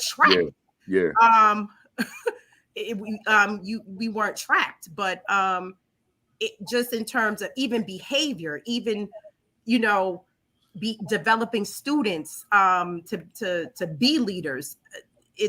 I'm stuck sometimes. I'm going to do what I'm going to do, because we get in trouble. Well, but, go ahead. Sorry. No, you got it. No, I want to say to the fam out there, because you just said something, and I want them to understand what you just said. Mm-hmm. As far as us having the model we had, folks, the young heads on here right now, you may not even know what we're talking about with whole school reform models, where we had to all adopt these models in New Jersey and different states in the country, and that pretty much drove teaching and learning, curriculum teaching and learning, these models. Well, I fought it. And I was not willing to embrace these models. I'm a principal. I'm fighting for my staff at this point because I'm not the one that's got to teach it. Right. So I found a model in New York City that had no teeth in it, right? I mean, it had no teeth. So now the teachers are able to keep their flexibility, their creativity, and do what they do, as opposed to having to use this cookie cutter approach, teaching language arts and mathematics. I could not allow my teachers to be locked into something like that, right? So so that's what Stoddart is referring to when she said we brought in this particular model. I couldn't do it, So I was a different kind of guy, different kind of leader. I don't mean different from who I am now. Now I'm talking about my leadership in real time. I was that kind of leader. There's so much that even the three of them wouldn't know, that behind the scenes I'm fighting, so that it never makes it to the building level. That's who I was. So I had a superintendent once call me. This was down in Plainfield, not the one that brought me in, but the next one. He called me a rabble rouser. You're a rabble rouser. That's how we met. He came up to me and said, "Oh, you're Kafele. I heard you were a rabble rouser." I said, well, I said to him, since he came at me that way, I said, let's start this conversation over. Hello, Mr. So-and-so, I'm Baruti Kafele. Right. So that's how we met. Right. So, so that's, but that's me. But like I said in the beginning, for those that came on late, I found a place with my name on it. And I was able to be the Principal Kafele, the Baruti Kafele that I always wanted to be. Right. I love it, y'all, man. We we're not gonna finish today, right? No, it's fine. We can have a part two. The most organic conversation. We can have a part two. I've had. Yeah, we're gonna definitely do a part two. But just to your point, you were a disruptor. Yeah. And disruptors are needed. You need to be a disruptor. We all have to be disruptors in education to fight for our students, fight for our staff. And it is. And I learned that from you. I don't think that you knew. We knew that you were dealing with a lot. I shielded a lot I fought behind the scenes, sometimes in the car crying, going home mad. But as long as my staff didn't feel it, as long as my students didn't feel it, I was straight. I dealt with a lot. You came to see me in New York when I was principal, fighting them people. People were fighting me left and right, tooth and nail, but we did well. We succeeded. We won. That's right. let me go to this next one. Where we at here? Where we at? Oh, I hit the wrong button. Hang on. Here we go. Number 5. Here we are. So Dr. Bailey, you talked about personnel changes. What I'm doing here, because you gave me a little bit more information, so StreamYard could only fit so many fonts, so many characters, and then I'm reading the rest from my notes here. So you said managing personnel changes, managing conflicts, addressing personnel issues, and handling interpersonal dynamics within the school staff are nuanced experiences that textbooks might discuss theoretically, but cannot fully prepare administrators for the emotional and practical aspects involved. And then I don't know if this other part was just a note to me, so I won't read it. Yeah. So talk to us. So yeah, personnel challenges are real. You know, in my career, I have non-renewed probably 3 teachers.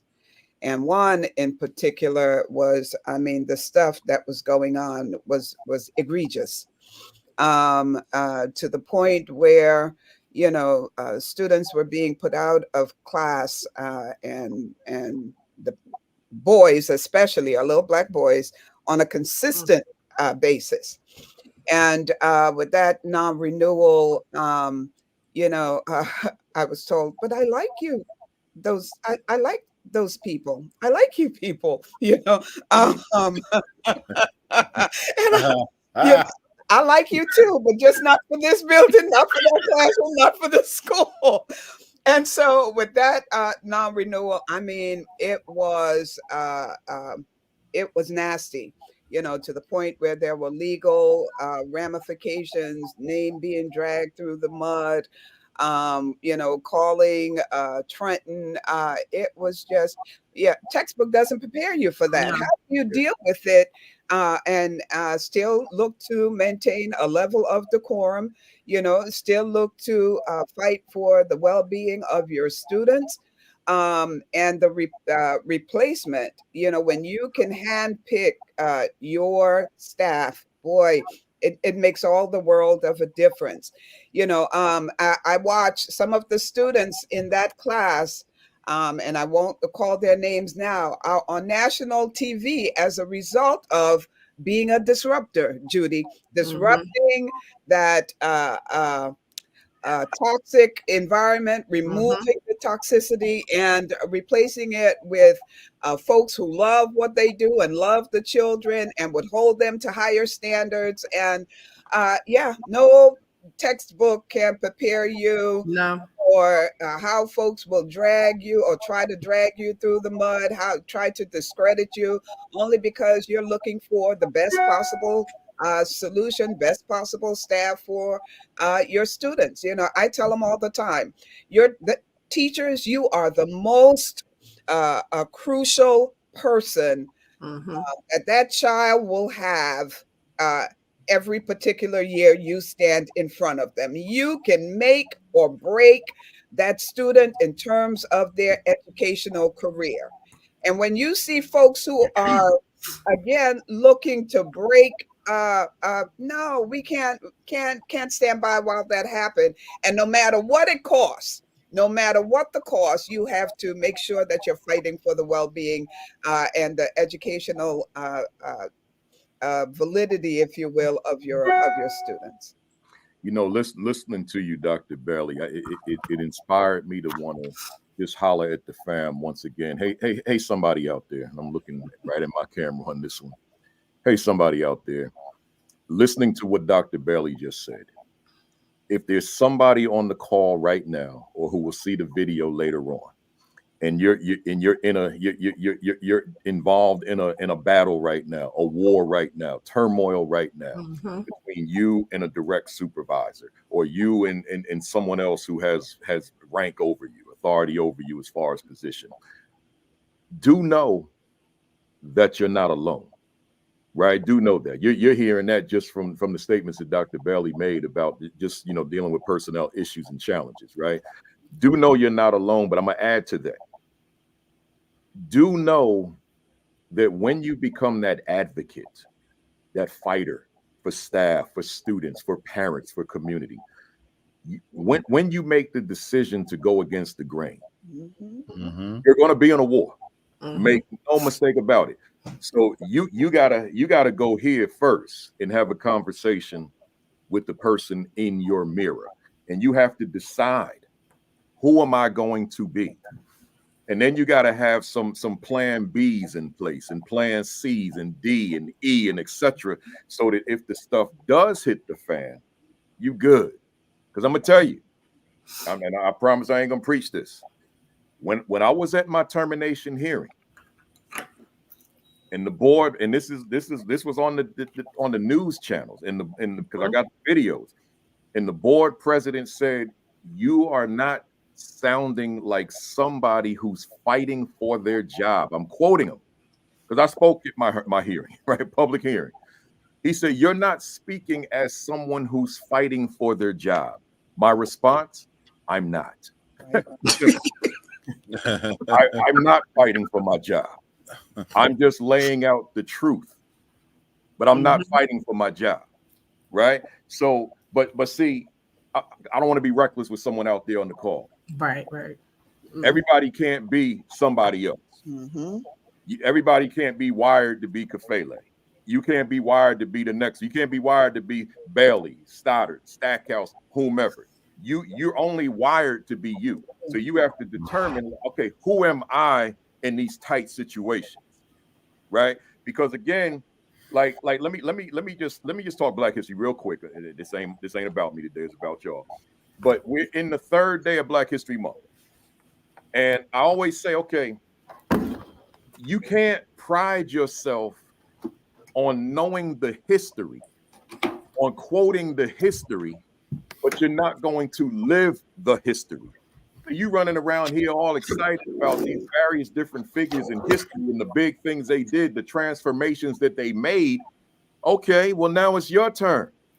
And what is it that you're doing that 100 years from now, some researcher, some scholar, some author will write about you? But if your life as a leader is always going with the status quo, and you know the status quo is wrong, you know that, but you going with it so that you can pay your bills. I ain't mad at you. Do what you got to do. But if on the other hand, you said, no, I got to effectuate change because this ain't right. I'm in this system to fight within it. All right, well then fight, but be strategic in the process so that you're not isolated. When they came after me, guess what? And I'm gonna end it on this. When they came after me, guess what, fam? I had a whole city that had my back. A whole freaking city. But it didn't stop at the city. New York City showed up at that hearing. Philadelphia showed up at that hearing. Connecticut showed up at that hearing. So therefore, when the board president say you're not sounding like someone fighting for your job, I'm not. They fighting for it. So you got to align yourself with people if you're going to be in there trying to fight. Let me stop, man. I'm going to do a whole session just on this later in the year, right? Anything else on that topic, personnel changes, anybody? Y'all getting me started. Listen, I think y'all both said it all. Y'all wrapped it up. Yep, good. Y'all got it. That message. See, they were with me back in them days, and this thing is taking me back to a place that I step away from. Right? So man. Let me put up the next one here. Where we at? Number 6. Oh, here we at. Where we at? Here we go. So this was Stack. That's another big one, man. That's a whole session. Pressure of standardized assessments. I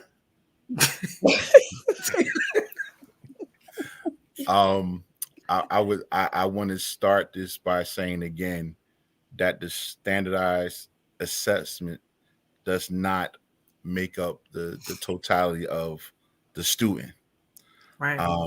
But the pressure of it sends everybody into a frenzy, it seems, because as sometimes it is stated, that is where the funding comes from.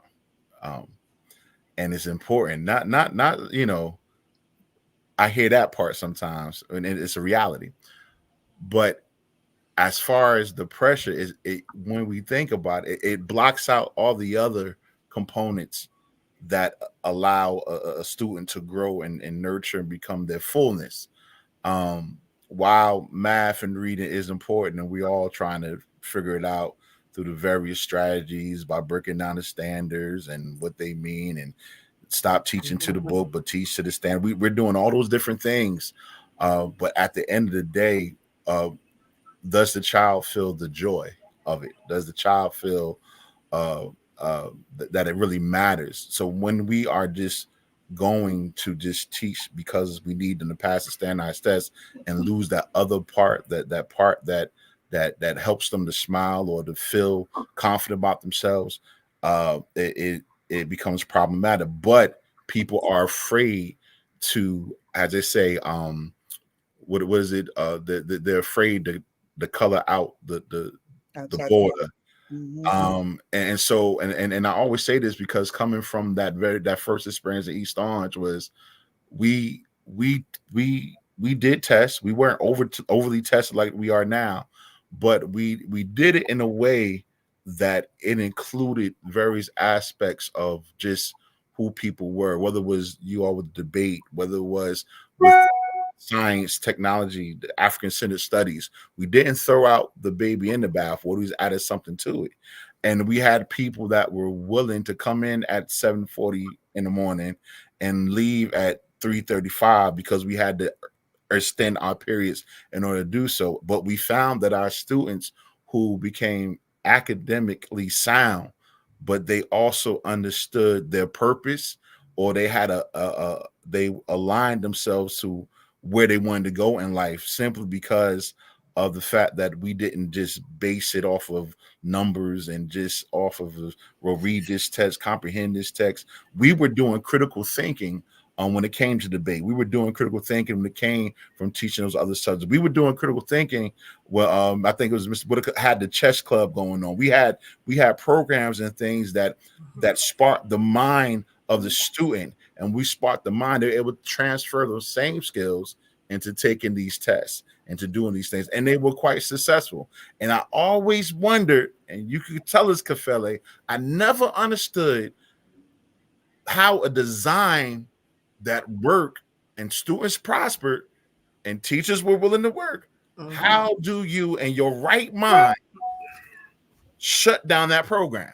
Right. I never understood that. How at Sojourner Truth, we were doing the work and we were all hands in, but you look at the powers that be, they shut it down. And the data supported it. The data supported it. Right? Well, yeah, the data supported it, yeah. but yet it had me almost in the, I had a bad taste in my mouth. Like, so is it more money for students failing, or is it more money for students passing? Is that the outcome? Is capital the reason? But I'm gonna be quiet right now. But I remember that time, and it's been bothering me ever since when we had the programs that actually worked, but you dismantled it for whatever cause. I never understood that. Yeah, because I never understood it either. I remember, because I get it. Because when you're doing it and then you become a leader, you understand it even better. Like, I wrote the curriculum for public speaking and debate. That was to help them with writing. They wrote a little more. They were able to craft essays a little more better. You also had them African history and Nile Valley Contribution Civilization by Anthony Brother. Yes, it's upstairs. And basically you're doing things twofold. You're building their confidence and you're building their fluency and stamina in terms of reading. So reading comprehension, fluency, stamina. And we have students walking around with swag. They know they are it. They know they are the chosen ones. They know they are the best in the business, the best on the block.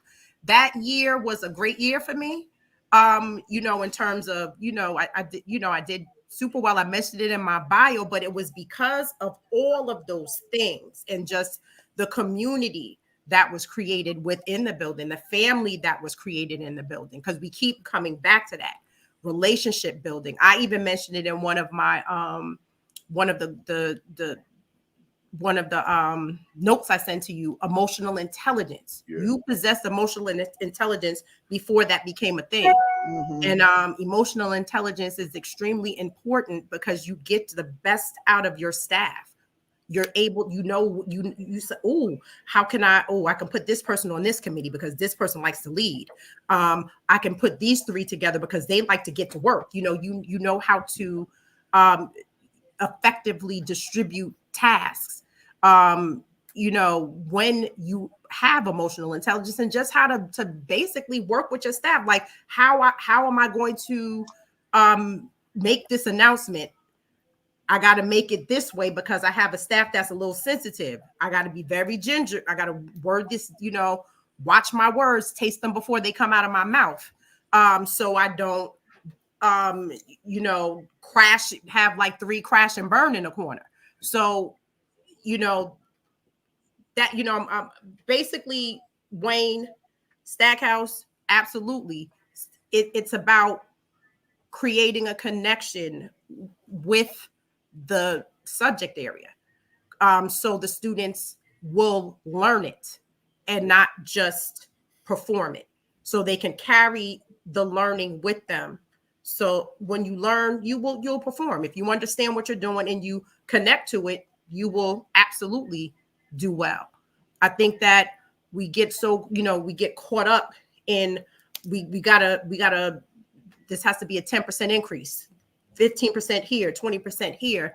And we're not focused on the students actually learning the content, knowing why it's important, knowing the importance of it, because you're teaching a chemistry student covalent bonds and they not understanding that those are the things that put aspirin and ibuprofen together. Once you tell them that, you got them.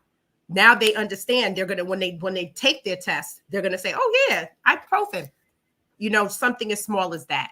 So, that I think that's where we lose our way, just focusing on the test and not focusing on the learning, because it's still learning. There's standards. Let's have some fun with them. Let's be creative so they can learn the standards, so they can pass the test. Creating experiences where they are passing, they're actually learning the content. I love it. Looking at the time and looking at my agenda, we actually got halfway through what you sent me. So yeah. So what I'm gonna do is we'll schedule part 2. It'll be I don't have an opening until like October, but we'll get it in. That's fine. Get it in this the new year, right? But I do want to say this. I'm not ready to do the rapid fire questions just yet. I want to say this for the audience, for the fam. I just want you to understand what Judy was saying in terms of the culture in the building. I went to the superintendent as soon as I became principal and asked them if we could add a magnet. We were a magnet school district, public school district, but magnet schools. We were the School of Science and Technology, and I asked him, could we infuse African-centered studies? So I've talked about that here before. I will talk about it again at another time. It's late now, so I'm not going to get into that. But what I did want to get into, wanted to go to, I think it's particularly Bailey and Stoddart, what we did around Kwanzaa and Black History Month. You two played integral parts of those programs. Could you just give an overview of what that is that we were doing for those students around Kwanzaa and what we were doing around Black History Month and anything else cultural where we brought the entire school together? So Judy it hit the nail on the head. There cannot be a disconnect between the standards and what's being taught in real life and so on. There has to be a collaboration, if you will, of all those tenets so that the students actually get what.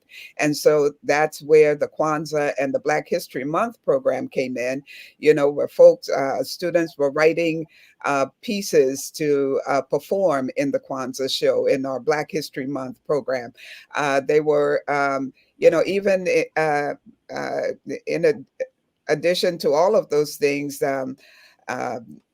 performances and standing and emceeing the program, public speaking, and all of those tenets were integrated into those programs. So there was this culmination of standards and practicum, if you will, and the final product were the Black History Month and Kwanzaa programs that we put on every year.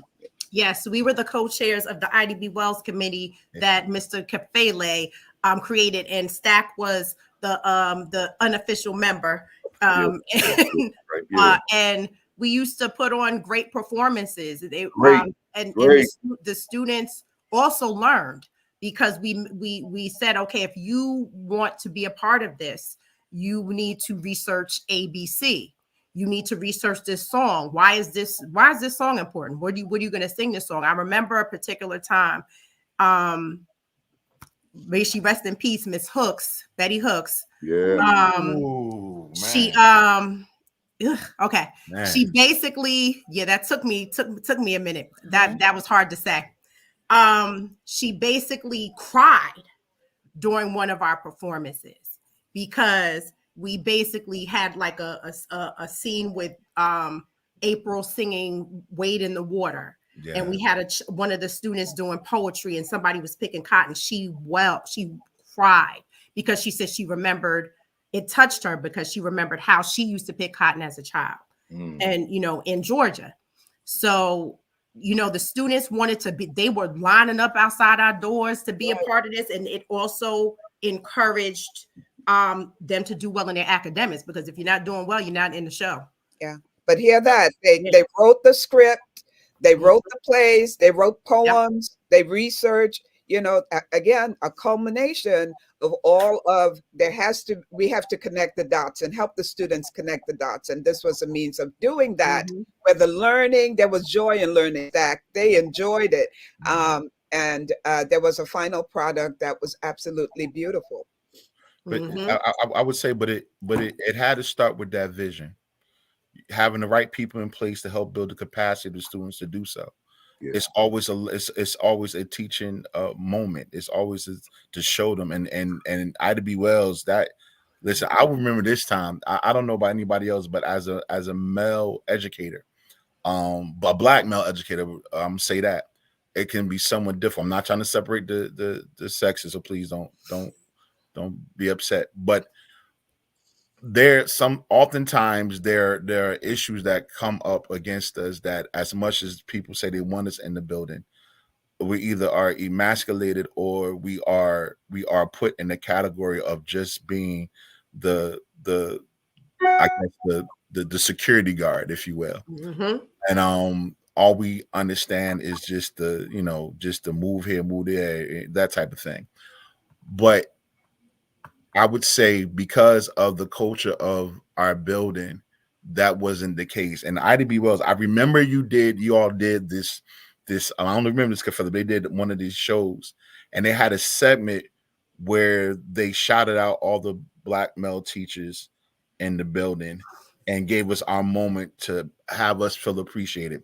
Those are the type of things that, when you talk about having a cultural climate responsive building, is because of these type of things that happen, not only for the students, but for the staff. I love coming to work. Because if I fought with Dr. Belly, and I call her Dr. Belly, if I fought with Judith, if I fought with Stoddart, we would have these arguments and it'd be left on the table. We'll keep moving. We would not move in this toxic nature. And when there was somebody who tried to be toxic, Kafele, you didn't have to say anything. We said it. We got it. We got it. It didn't have to come back to you. Many people we checked. We're doing it this way. And the beauty was I would say the intergenerational the way it was, we had our young, our old, like we were the strong ones that ran with it. And our seasoned ones, they would, listen here, baby, you might want to try it this way. But it was all in the name of moving our students to higher heights. It was all in the name of, we're going to get these standardized tests. We're going to pass them. And we'll tell everybody else, this is the model. This is what you need to do.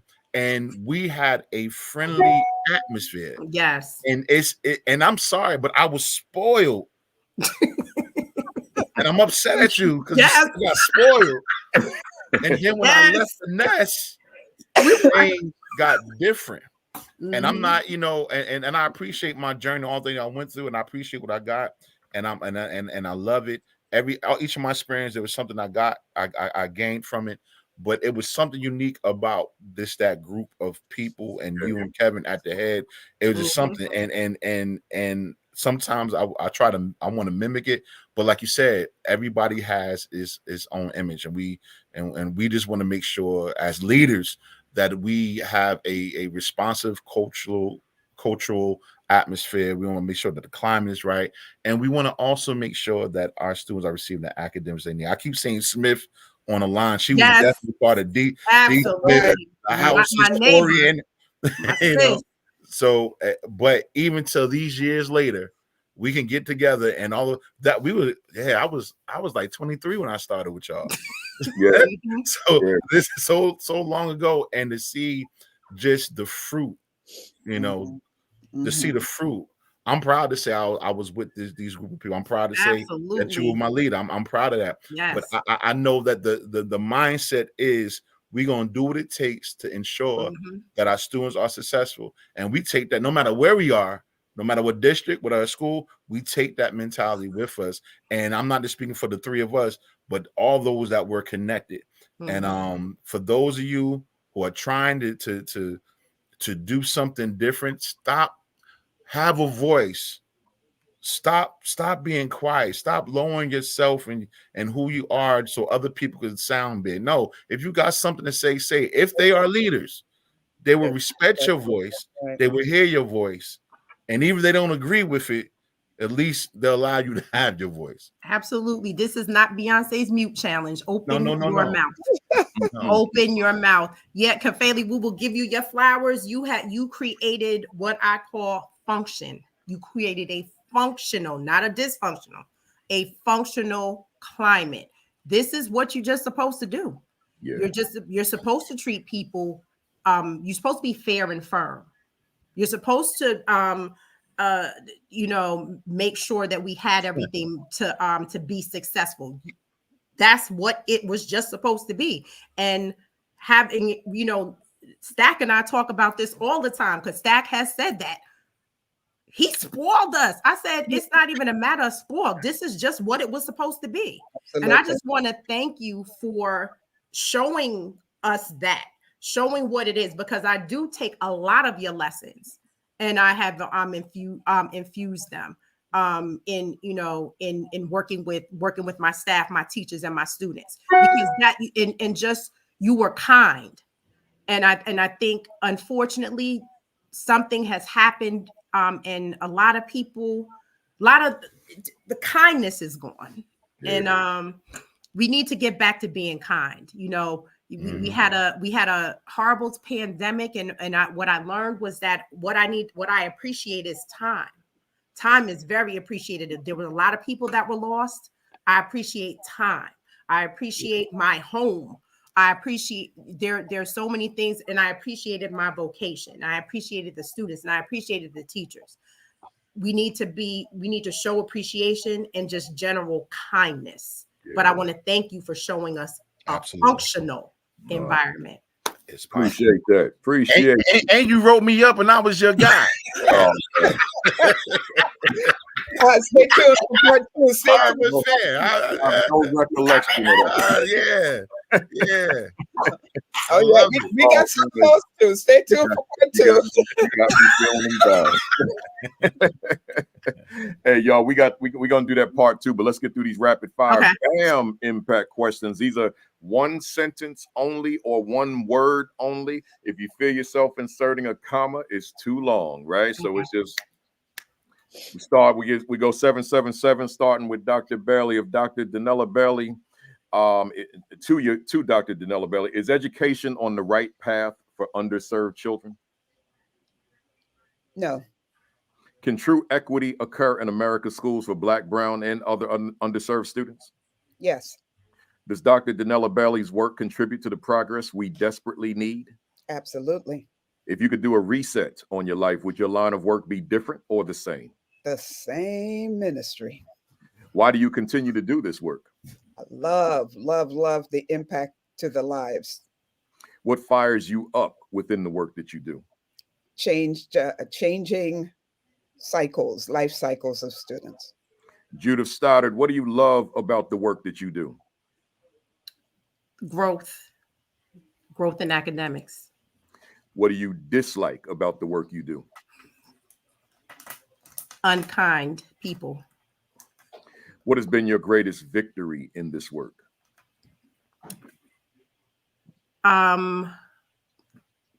Teacher growth, student growth, whole school growth.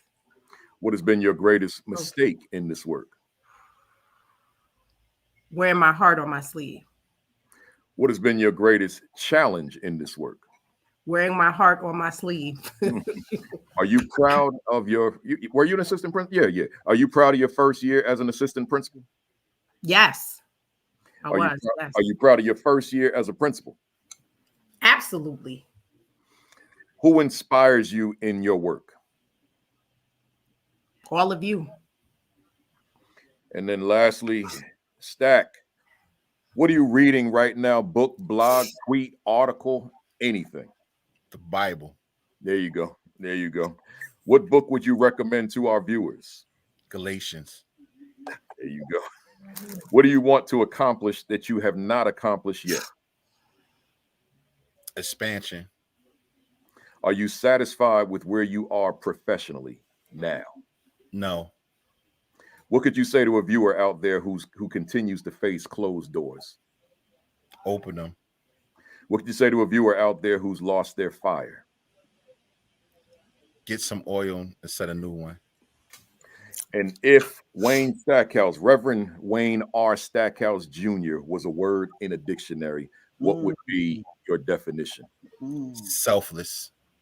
Dr. Bailey, if Dr. Daniela Bailey was a word in a dictionary, what would be your definition? Indomitable. And Judith Stoddart, if Judith Stoddart was a word in a dictionary, what would be your definition? Servant leader. Servant leader. Man, this was powerful, y'all. This was the difference between this and a lot of the conversations, not all, but a lot of the conversations I've had, this became very organic. Mm-hmm.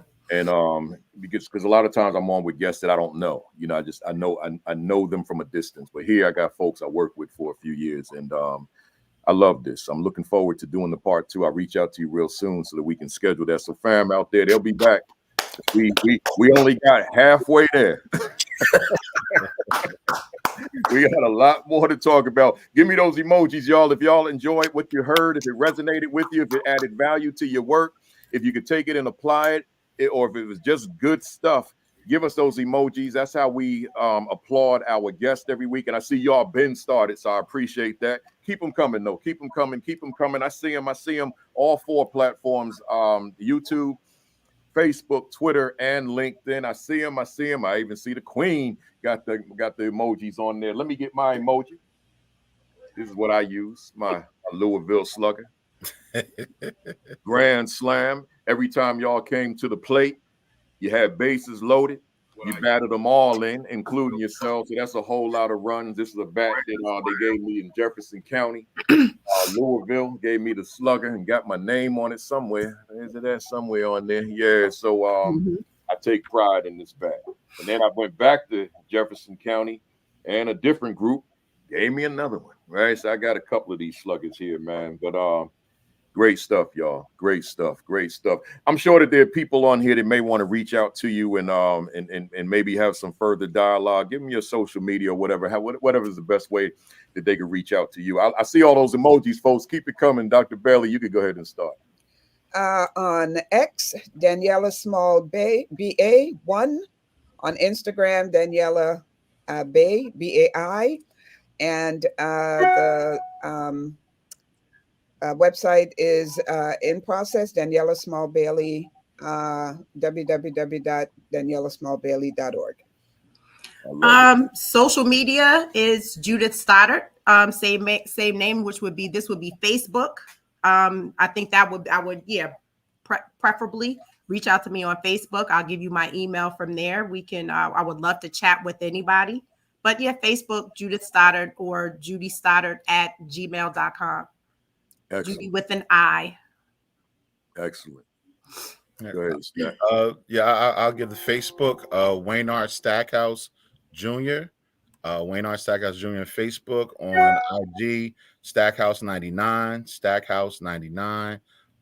Email wstackhouse76@gmail.com, wstackhouse76@gmail.com. And my battery's about to go. I tell you what. Oh, okay. So, I'm gonna close this out. Do me a favor, stay on as long as you can so that I can holler at you off camera. Okay. Let me close this out. Hey folks, fam out there, appreciate you always joining us. 197 straight weeks, consecutive weeks, haven't missed a week, but glad you were here for week 197 today. Join me next week for week 198. We closing in on 200, as you see. So week 198, I got Dr. Keisha Smith, who is the current Connecticut Principal of the Year. We're going to go one-on-one next week. So join us live right here at 10:55. Every Sunday morning, Facebook Live, the Fantastic Four, starting with Sean Hurd at 10 o'clock. Create and Educate with Dr. Sheikah Houston, Dr. Tammy Taylor at 10:30. Unlock the Middle with Josh Tovar and Dean Packard on Sundays at 7. And I should say myself at 10:55, AP and New Principals Academy. You know my books. I ain't going to show them again. Stackhouse battery is dying. So, go to Amazon and get yourself a copy of my leadership books. Visit principalkafele.com for my additional resources. Subscribe to the AP and New Principals Academy YouTube channel. Make sure that you check out the Midweek Fire with my YouTube shorts. Every Wednesday, I got something new. Make sure those of you that want to that aspire to become professional speakers, I put the new videos up 3.5 hours on the AP and New Principals Academy called So You Want to Be a Professional Speaker? Let's talk.